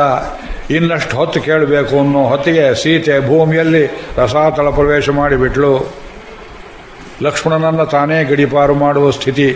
ಅಷ್ಟೆಲ್ಲ ಸೇವೆ ಮಾಡಿದವನಿಗೆ ಕೀರ್ತಿ ಒಂದು ಉಳಿಯಿತು, ರಾಮಾಯಣ ಉಳಿಯಿತು. ಮಾನುಷ ದೃಷ್ಟಿಯಲ್ಲಿ ಸುಖ ಕಡಿಮೆ. ಮುಂದಿನ ನಕ್ಷತ್ರದಲ್ಲಿ ಪುಷ್ಯೇ ಜಾತಸ್ತು ಭರತಃ ಮೀನಲಗ್ನೇ ಪ್ರಸನ್ನಧೀಹಿ. ಬೇರೆ ಯಾವ ರಾಮಾಯಣದಲ್ಲಿ ನೀವು ಇಷ್ಟೆಲ್ಲ ವಿವರಗಳನ್ನು ಕೇಳ್ತೀರಿ? ನಿನ್ನೆ ಜೋಗಳೇಕರ್ ಹಿರಿಯರು ಹೇಳ್ತಿದ್ರು, ಪ್ರವಚನಗಳಲ್ಲಿ ಮುರಾರಿ ಬಾಪಾ ಹೇಳ್ತಾರೆ, ಅವರು ಸಾಮೂಹಿಕವಾಗಿ ಒಂದು ಇಮೋಷನಲ್ ಚೌಕಟ್ಟು ಕೊಡ್ತಾರೆ. ಅನೇಕ ಶಾಸ್ತ್ರ ಪ್ರಕ್ರಿಯೆಗಳನ್ನು ಈ ರೀತಿ ಕೇಳುವುದು ಕಷ್ಟ, ತುಂಬ ಬೇಜಾರು ಮಾಡಿಕೊಂಡು ಹೋಗಬೇಕಾಗಿದೆಯಲ್ಲ ಅಂತ. ಯಾತಕ್ಕೆ ಹೇಳ್ತೇವೆ ಅಂದರೆ, ರಾಮಾಯಣ ಪ್ರವಚನ ಮಾಡುವುದಕ್ಕೆ ಒಂದು ವಿದ್ವತ್ ಕ್ರಮ ಇದೆ. ಅದಕ್ಕೆ ಉಪಬ್ರಹ್ಮಕವಾದಂತಹ ಕಾವ್ಯ, ನಾಟಕ, ಅಲಂಕಾರ ಮತ್ತು ಇತರ ಶಾಸ್ತ್ರಗಳು, ಅವುಗಳನ್ನು ಉಪಯೋಗ ಮಾಡಿಕೊಂಡು ಜನರಿಗೆ ಒಂದ್ಯವಾದ ಮುನಿಯ ಮೂಲ ಆಶಯವನ್ನು ಮುಟ್ಟಿಸುವಂಥ ರೀತಿಯಲ್ಲಿ ಹೇಳಿದರೆ ಬಹಳ ಒಳ್ಳೆಯ ಕೆಲಸ ಮಾಡುತ್ತೆ ದೇಶಕ್ಕೆ. ಅದು ಬಿಟ್ಟು ಬರೀ ಒಂದು ರಂಜನೆಯ ಕಥೆ ಅನ್ನೋ ದೃಷ್ಟಿಯಲ್ಲಿ ಹೇಳಿದರೆ ಅದರ ಪರಿಣಾಮ ಬೇರೆಯಾಗುತ್ತೆ. ನಾನು ಅದನ್ನು ಕುರಿತು ಹೆಚ್ಚು ಹೇಳೋಕ್ಕೆ ಇಷ್ಟಪಡೋದಿಲ್ಲ. ಪುಷ್ಯೇ ಜಾತಸ್ತು ಭರತಃ, ಇದು ವಿಷ್ಣು ನಕ್ಷತ್ರ, ಗುರು ದೈವತೆ ಅಂತ ಹೇಳ್ತಾರೆ. ಮೀನಲಗ್ನಲ್ಲಿ ಹುಟ್ಟಿದ್ದಾನೆ. ರಾಮಚಂದ್ರ ಕರ್ಕಾಟಕ ಲಗ್ನದಲ್ಲಿ. ಪ್ರಸನ್ನಧೀಹಿ, ಬುದ್ಧಿ ಕೆಡೋನಲ್ಲ ಅಂದರು. ಪ್ರಸನ್ನವಾದ ಬುದ್ಧಿ ಇರುವವನು. ಹಾಗೆ ರಾಜ್ಯ ನಿನ್ನದು ಅಂದಳು ತಾಯಿ. ಕೊಟ್ಟಿದ್ದೇನೆ ಅಂತ ದಶರಥ. ಆಳಿಕೊಂಡಿರುವ ಮಗು ಅಂತ ಹೇಳಿದ ರಾಮಚಂದ್ರ. ರಾಜ್ಯಂಚ ಅಹಂಚ ರಾಮಸ್ಯ, ನಾನು ನನ್ನದು ಎಲ್ಲವೂ ರಾಮನಿಗೆ ಸೇರಿದ್ದು ಅಂತ ಹೇಳಿದ್ನೇ ಹೊರತು ನನ್ನದು ರಾಜ್ಯ ಅಂತ ಒಪ್ಪಿಕೊಳ್ಳಲಿಲ್ಲ, ಬುದ್ಧಿ ಕೆಡಲಿಲ್ಲ ಅವನಿಗೆ. ಪ್ರಸನ್ನಧೀಹಿ. ಮುಂದಿನ ನಕ್ಷತ್ರದಲ್ಲಿ ಸಾರ್ಪೇ ಜಾತವು ಸರ್ಪ ನಕ್ಷತ್ರ ಆಶ್ಲೇಷ ನಕ್ಷತ್ರದಲ್ಲಿ ಸಾರ್ಪೇ ಜಾತೋಚ ಸೌಮಿತ್ರಿ ಕುಳಿಯರೇಭ್ಯುದಿತೇರವವು ಸೂರ್ಯೋದಯಕ್ಕೆ ಸರಿಯಾಗಿ ಅವರಿಬ್ಬರು ಮಕ್ಕಳು ಹುಟ್ಟಿದ್ರು. ಅಂದರೆ ಒಂದೊಂದು ನಕ್ಷತ್ರ ಭೇದದಿಂದ 4 ಮಕ್ಕಳು, ಪುನರ್ವಸು ಪುಷ್ಯ ಆಶ್ಲೇಷ. ರಾಜನಿಗೆ ತುಂಬ ಸಂತೋಷವಾಯಿತು. ವಾಲ್ಮೀಕಿ ರಾಮಾಯಣದಲ್ಲಿ ಒಂದು ಆಶ್ಚರ್ಯ, ಈ ಮಕ್ಕಳು ಹುಟ್ಟಿದ್ದನ್ನು ತಂದೆ ದಶರಥ ಅಥವಾ ಕೌಸಲ್ಯ ನೋಡಿ ಸಂತೋಷ ಪಡುವ ವಿವರಗಳನ್ನು, ಭಾಗ್ಯಗಳನ್ನು, ಅವರಿಗೆ ತೊಟ್ಲು ಸೇವೆ ಮಾಡಿದ ರೀತಿಯನ್ನು ಅಥವಾ ಮಕ್ಕಳ ಬಾಲ್ಯ ಆ ಲೀಲೆಗಳನ್ನು ವಾಲ್ಮೀಕಿ ವರ್ಣಿಸಲೇ ಇಲ್ಲ, ಬಿಟ್ಟುಬಿಟ್ಟಿದ್ದಾರೆ ಅದನ್ನು. ಇದೇ ಸರ್ಗದಲ್ಲಿ ಇನ್ನು 4 ಶ್ಲೋಕ ಆದ ಕೂಡಲೇ ಮಕ್ಕಳು ದೊಡ್ಡವರಾದರು, ಕುದುರೆ ಸವಾರಿ ಕಲ್ತ್ಕೊಂಡ್ರು, ಆನೆ ಸವಾರಿ ಕಲ್ತ್ಕೊಂಡ್ರು, ಕತ್ತಿ ಸವಾರಿ ಸ್ವಲ್ಪ ಕಲ್ತ್ಕೊಂಡ್ರು, ಬೇಟೆಯಾಡುವುದಕ್ಕೆ ಆರಂಭ ಮಾಡಿದರು. ಅಲ್ಲಿಂದ ಆಚೆಗೆ ದಶರಥನಿಗೆ ರಾಮನಿಗೆ ಮದುವೆ ಮಾಡಬೇಕು ಅಂತ ಚಿಂತೆಯಾಯಿತು. ಅಷ್ಟು ಹೊತ್ತಲ್ಲಿ ವಿಶ್ವಾಮಿತ್ರರು ಬಂದರು ಅಂತ ಎಲ್ಲ ಗಡಿಬಿಡಿಯಲ್ಲಿ ಒಂದೇ ಸರ್ಗದಲ್ಲಿ ತುರುಕಿಬಿಟ್ರು ವಾಲ್ಮೀಕಿ. ಕೆಲವರು ಈಚಿನ ಕವಿಗಳಿಗೆ ಇದು ಸರಿಯಿಲ್ಲ, ಇದನ್ನು ಸಪರೇಟ್ ಮಾಡಬೇಕು ಅಂತ ತಿಳ್ಕೊಂಡು ರಾಮನ ಬಾಲ್ಯ ಅದನ್ನೆಲ್ಲ ವರ್ಣಿಸುವ ಪ್ರಯತ್ನ ಮಾಡಿದ್ದಾರೆ, ಕೃತಕವಾದ ಲೀಲೆಗಳನ್ನು ವರ್ಣಿಸ್ತಾರೆ. ಆದರೆ ಮಹರ್ಷಿ ಇದನ್ನು ಯಾತಕ್ಕೆ ಬಿಟ್ಟರು ಅಂದರೆ, ರಾಮಾಯಣದಲ್ಲಿ ಬಾಲಲೀಲೆಗಳನ್ನು ವರ್ಣಿಸೋದಕ್ಕೆ ಯಾತಕ್ಕೆ ಅವಕಾಶವಿಲ್ಲ. ಅದು 24,000 ಶ್ಲೋಕದಲ್ಲಿ ಎಲ್ಲವನ್ನು ಅಡಗಿಸಬೇಕು, ಗಾಯತ್ರಿ ಅರ್ಥ. ಮತ್ತು ಬಂದಿದ್ದು ಹಾಗೆ ಅವರಿಗೆ ಬ್ರಹ್ಮ ಪ್ರೇರಣೆಯಂತೆ. ಬಾಲಲೀಲೆ ಕೇಳುವುದಿದ್ದರೆ ಮುಂದಿನ ಅವತಾರ ಕೃಷ್ಣಾವತಾರದಲ್ಲಿ ನೋಡಿಕೊಳ್ಳಿ, ಪ್ರೌಢಲೀಲೆಗಳನ್ನು ಮಾತ್ರ ರಾಮಾವತಾರದಲ್ಲಿ ನೋಡಿ ಎಂಬುದಾಗಿ. ಇಲ್ಲಿ ಬಾಲಲೀಲೆ ಇಲ್ಲ. ಕೋಸಲ ಸುತ ಕುಮಾರ ಭಾವ ಕಂಚಿಕಿತ ಕಾರಣಾಕಾರ ಕೌಮಾರ ಕೇಳಿ ಗೋಪಾಯಿತ ಕೌಶಿಕಾಧ್ವರ. ವೇದಾಂತೇಶಕರು ರಘುವೀರ ಗದ್ಯ ಅಂತ ಒಂದು ಬರೆದರು. ಕೌಮಾರ ಕೇಳಿ, ಕೌಮಾರಾವಸ್ಥೆಯಲ್ಲಿ ರಾಮಚಂದ್ರ ಮಾಡಿದ ಲೀಲೆ ಒಂದು ಯಾವುದು ಅಂದರೆ ಗೋಪಾಯಿತ ಕೌಶಿಕಾಧ್ವರ, ವಿಶ್ವಾಮಿತ್ರ ಯಾಗ ಸಂರಕ್ಷಣೆ, ಅದರಲ್ಲಿ ತಾಟಕೆಯ ವಧೆ, ಅದೇ ಮೊದಲನೇ ಲೀಲೆ. ಅದಕ್ಕೆ ಪೂರ್ವದಲ್ಲಿ ಲೀಲೆ ಇಲ್ಲ ರಾಮಾವತಾರದಲ್ಲಿ. ಆದ್ದರಿಂದ ಈ ಮಕ್ಕಳಿಗೆಲ್ಲ ಹೆಸರಿಡಬೇಕು. ವಸಿಷ್ಠರು ಆ ಜಾತಾಶೌಚ ಕಳೆದ ನಂತರ ಪುಣ್ಯವಾಚನವನ್ನು ಮಾಡಿ ಮನೆಗೆಲ್ಲ ತೀರ್ಥವನ್ನು ಸಿಂಪಡಿಸಿ 4 ಮಕ್ಕಳನ್ನು ತೊಟ್ಲಲ್ಲಿ ಮಲಗಿಸಿ ಅವರಿಗೆ ದರ್ಭತೀರ್ಥವನ್ನು ಪ್ರೋಕ್ಷಣೆ ಮಾಡ್ತಾ ಏನು ಹೆಸರಿಡಬೇಕು ಅಂತ ತಲೆ ಕೆರ್ಕೊಳ್ತಾರೆ. ಇಲ್ಲಿ ಮರ್ಮ, ಮಕ್ಕಳಿಗೆ ಹೆಸರನ್ನು ಇಡುವ ಹಕ್ಕು ಕುಲಪುರೋಹಿತರ ಹಕ್ಕೇ ಹೊರತು ಅದು ತಂದೆ ತಾಯಿಗಳ ಹಕ್ಕಲ್ಲ. ತಾವು ಗಮನಿಸಬೇಕು. ಒಂದು ಮಗು ಮನೆಯಲ್ಲಿ ಜನನವಾದ ಕೂಡಲೇ ಪುರೋಹಿತರ ಹತ್ರ ಹೋಗಿ ಇವತ್ತು ನಕ್ಷತ್ರ ಸರಿಯಾಗಿದೆಯೇ, ಇದರಿಂದ ಮಾತಾಪಿತೃಗಳಿಗೆ ಬಾಧೆ ಇಲ್ಲವೇ, ಒಂದು ಕುಂಡಲಿ ಹಾಕಿಕೊಡಿ, ದೋಷ ಇದ್ದರೆ ಏನು ಪರಿಹಾರ ಮಾಡಬೇಕು, ಮತ್ತು ಮಕ್ಕಳಿಗೆ ಏನು ಹೆಸರಿಡಬೇಕು ಪುರೋಹಿತರನ್ನು ಕೇಳಿಡಬೇಕು. ಅದಕ್ಕೆ ಜಾತಕದಲ್ಲಿ ಪಂಚಾಂಗದಲ್ಲೇ ಬರೆದಿದ್ದಾರೆ, ಉಚ್ಚಾರಣೆಗೆ ಹಿತವಾಗಿರಬೇಕು, ಭಗವಂತನ ನಾಮಧೇಯವೇ ಆಗಿರಬೇಕು, ಮತ್ತು ಕುಲದಲ್ಲಿ ಹಿರಿಯರ ಹೆಸರು ಇರಬೇಕು. ಅದೆಲ್ಲ ಹೊಂದುವಂತೆ ಹೆಸರನ್ನು ಇಡಿ ಹಾಗಿಟ್ಟು ಚೆನ್ನಾಗಿ ಬಾಳುವಂಥ ಕಾಲ ಇತ್ತು. ಈಗ ನಾನು ದೂಷಣೆ ಮಾಡ್ತೇನೆ ಅಂತ ತಿಳ್ಕೊಬೇಡಿ, ಮಾತಾಪಿತೃಗಳನ್ನು ಕೇಳುವುದೂ ಇಲ್ಲ. ಪುರೋಹಿತರಂತೂ ಈ ಗೊಡವೆಗೆ ಬರೋದಿಲ್ಲ. ತಮಗೆ ತೋರಿದ ಯಾವುದೋ ಒಂದು ಅರ್ಥವೋ ನಿರರ್ಥಕವೋ ಒಂದು ಹೆಸರನ್ನು ಇಡ್ತಾರೆ, ಮಾಡ್ತಾರೆ. ಈ ಜೈಲಲ್ಲಿ ಆ ಕೈದಿಗಳಿಗೆ ನಂಬರ್ ಹಾಕ್ತಾರೆ ನೋಡಿ, 420, 580, ಆ ನಂಬರ್ ಹಾಕಿದ ರೀತಿಯಲ್ಲಿ ಹಾಕಿ ಮಾಡಿದರೆ ನಿಮಗೆ ಅನುಸಂಧಾನದ ಮಂತ್ರಾರ್ಥ ಫಲವೂ ಸಿಕ್ಕುವುದಿಲ್ಲ. ಮಗುವಿಗೆ ರಾಮ ಅಂತ ಹೆಸರಿಡ್ತೀರಿ, ಒಂದು ದಿವಸಕ್ಕೆ ಒಂದು 500 ಸಲ ಅಲೇ ರಾಮ ಎಲ್ಲಿ ಹೋಗಿದ್ಯೋ ಅಂತ ಕರೆದ್ರೆ 500 ಸಲ ಅಂತ ರಾಮ ಜಪ ಮಾಡಿದ ಪುಣ್ಯ ನಿಮಗೆ ಉಂಟಾಗುತ್ತೆ. ಕೃಷ್ಣ ಅಂತ ಹೆಸರಿಟ್ರಿ, ದಾಮೋದರ ಅಂತ ಹೆಸರಿಟ್ರಿ, ಏನೇ ಭಗವಂತನ ಹೆಸರಿಟ್ರೆ ಎಷ್ಟು ಸಲ ಕರೆದರೂ ಮಕ್ಕಳ ಹೆಸರು ಅದು ಭಗವಂತನ ಹೆಸರನ್ನು ಉಚ್ಚಾರಣೆಯಿಂದಾಗಿ ನಿಮಗೆ ಅದರಿಂದ ಒಂದು ಫಲ ಉಂಟಾಗತ್ತೆ, ನಿಮಗೆ ಗೊತ್ತಿಲ್ಲದೆಯೇ ಜಪವನ್ನು ಮಾಡಿದಂತಾಗತ್ತೆ. ಆದ್ದರಿಂದ ಈ ಅವತಾರದಲ್ಲಿ ಏನು ಹೆಸರನ್ನಿಡಬೇಕು? ಜ್ಯೇಷ್ಠಂ ರಾಮಂ ಮಹಾತ್ಮಾನಂ ಭರತಂ ಕೈಕೈಸುತಂ ಸೌಮಿತ್ರಿಂ ಲಕ್ಷ್ಮಣಮಿತಿ ಶತ್ರುಘ್ನಮಪರಂ ತಥಾ. ಗಂಭೀರವಾಗಿ ಬರೆದರು. ಜ್ಯೇಷ್ಠಂ ರಾಮಂ ಮಹಾತ್ಮಾನಂ, ಇನ್ನೂ ಮಗುವಿನ ಲೀಲೆಯೇ ನೋಡಿಲ್ಲ. ಮಹಾತ್ಮಾನಂ, ಇವನು ಮಹಾತ್ಮ, ಸಾಮಾನ್ಯ ಹುಡುಗನಲ್ಲ ಅಂತ ಜ್ಞಾನದೃಷ್ಟಿಯಿಂದ ತಿಳಿದವರು ಇವನಿಗೆ ರಾಮ ಅಂತ ಹೆಸರಿಟ್ಟರು. ಯಾತಕ್ಕೆ ಇಟ್ಟರು? ವಪುಷಾ ತೇನ ಚೋದಿತ, ರಾಮಯಿತ್ಯಭಿರಾಮೇಣ ವಪುಷಾ ತೇನ ಚೋದಿತಃ ನಾಮಧೇಯಂ ಗುರುಶ್ಚಕ್ರೆ ಜಗತ್ಪ್ರಥಮ ಮಂಗಳಂ. ಅವತ್ತು ನಿಮ್ಮಲ್ಲಿ ಯಾರೋ ಈ ಶ್ಲೋಕವನ್ನು ಹೇಳಿದ್ರಿ, ತಾವು ಹೇಳಿದ್ರೋ ಯಾರು ಹೇಳಿದ್ರೋ ನೆನಪಿಲ್ಲ. ಕಾಳಿದಾಸ ವರ್ಣನೆ ಮಾಡ್ತಾನೆ, ರಾಮಯಿತ್ಯಭಿರಾಮೇಣ ವಪುಷಾ ತೇನ ಚೋದಿತಃ. ರಾಮಚಂದ್ರ ತನ್ನ ಶರೀರವನ್ನು ತೋರಿಸಿದನಂತೆ, ಚೋದನೆ ಮಾಡಿದಂತೆ ಗುರುಗಳಿಗೆ. ಹೇಗೆ ಚೋದನೆ ಮಾಡಿದ? ಕಾಲುಗಳನ್ನು ತೋರಿಸಿದ, ಚಕ್ರಗಳನ್ನು ತೋರಿಸ್ದ, ರೇಖೆಗಳನ್ನು ತೋರಿಸ್ದ, ಮುಖವನ್ನು ತೋರಿಸ್ದ, ಬೆನ್ನನ್ನು ತೋರಿಸ್ದ. ಹೀಗೆ ಹಾಗೆ ತೊಟ್ಲಲ್ಲಿ ಮಗುವಾಡ್ತಾ ಆಡ್ತಾ, ಗುರುಗಳೇ ನನಗೆ ಬೇರೆ ಹೆಸರಿಡಬೇಡಿ, ನಾನು ಸುಂದರವಾಗಿದ್ದೇನೆ ಅಲ್ವೇ, ಚಲುವು ಎಲ್ಲಿಲ್ಲ, ಕಾಲಲ್ಲಿ, ಕೈಯಲ್ಲಿ, ಕಣ್ಣಲ್ಲಿ, ಉಗುರಿನಲ್ಲಿ, ಮುಖದಲ್ಲಿ, ಕೂದಲಿನಲ್ಲಿ, ಅದಕ್ಕೆ ನನಗೆ ಬೇರೆ ಹೆಸರು ನೀಡಬೇಡಿ, ರಾಮ ಅಂತೇಳಿ ಅಂತ ಹೇಳುವಂತೆ.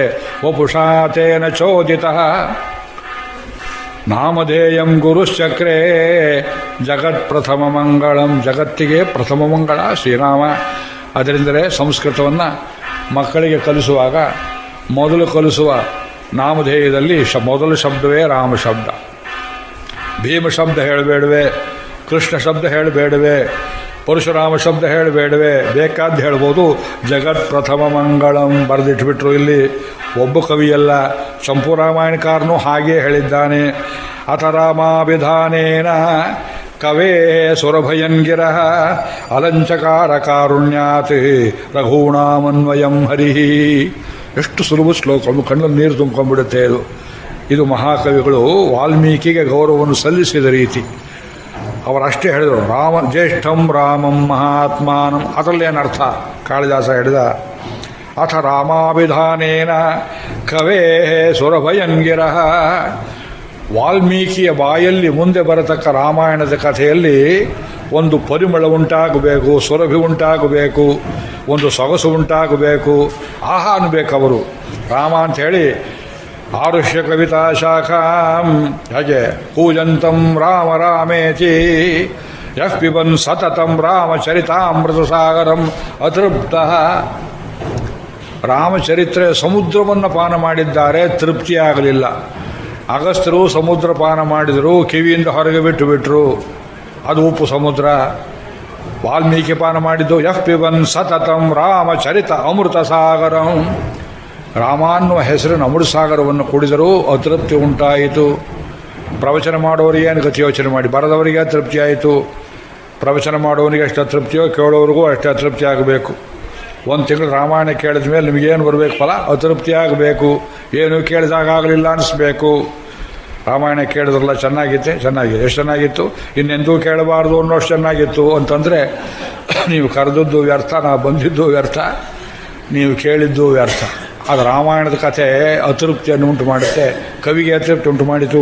ಕವೇ ಸುರಭಯಂಗಿರ ಅಲಂಚಕಾರ ಕಾರುಣ್ಯಾತ್. ರಾಮ ಅಂತ ಹೆಸರಿಡ್ತೇನಪ್ಪ, ಮಗು ಆಗ್ಬೋದಾ ಅಂತ ಕೇಳಿದ್ರೆ ಆಗಲಿ ಅಂತ ಅಲಂಚಕಾರ, ಅಲಂಕರಿಸಿದ, ಹೆಸರನ್ನು ಅಲಂಕರಿಸಿಕೊಂಡ.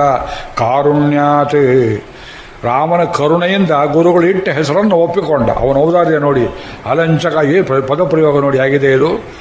ಚಂಪುರಾಮಾಯಣ ಎಲ್ಲಿ ಕಲಿಸ್ತಾರೆ ಇವತ್ತು? ಸ್ಕೂಲಲ್ಲಿ, ಕಾಲೇಜಲ್ಲಿ. ಭೋಜಕವಿಯ ಚಂಪು ಏಕಮೇವ ಚಂಪು, ಅಷ್ಟು ಪರಿಶುದ್ಧವಾಗಿ ತುಂಬ ಸಿಹಿಯಾಗಿದ್ದ. ಗದ್ಯ ಭಾಗ ನೋಡಿ ಹೇಗಿದೆ, ಪದ್ಯ ಭಾಗ ಹೇಗಿದೆ. ಅಲಂಚಕಾರ ಕಾರುಣ್ಯಾತ್ ರಘೂಣಾಮನ್ವಯಂ ಹರಿಹಿ. ಒಂದು ಸರಳ ಅನುಷ್ಠುಪ್ಪಲ್ಲಿ ಎಷ್ಟು ಕೆಲಸ ಮಾಡ್ಬೋದು ನೋಡಿ. ದೊಡ್ಡ ದೊಡ್ಡ ವೃತ್ತವೇ ಬೇಕು ಅಂತೇನಿಲ್ಲ.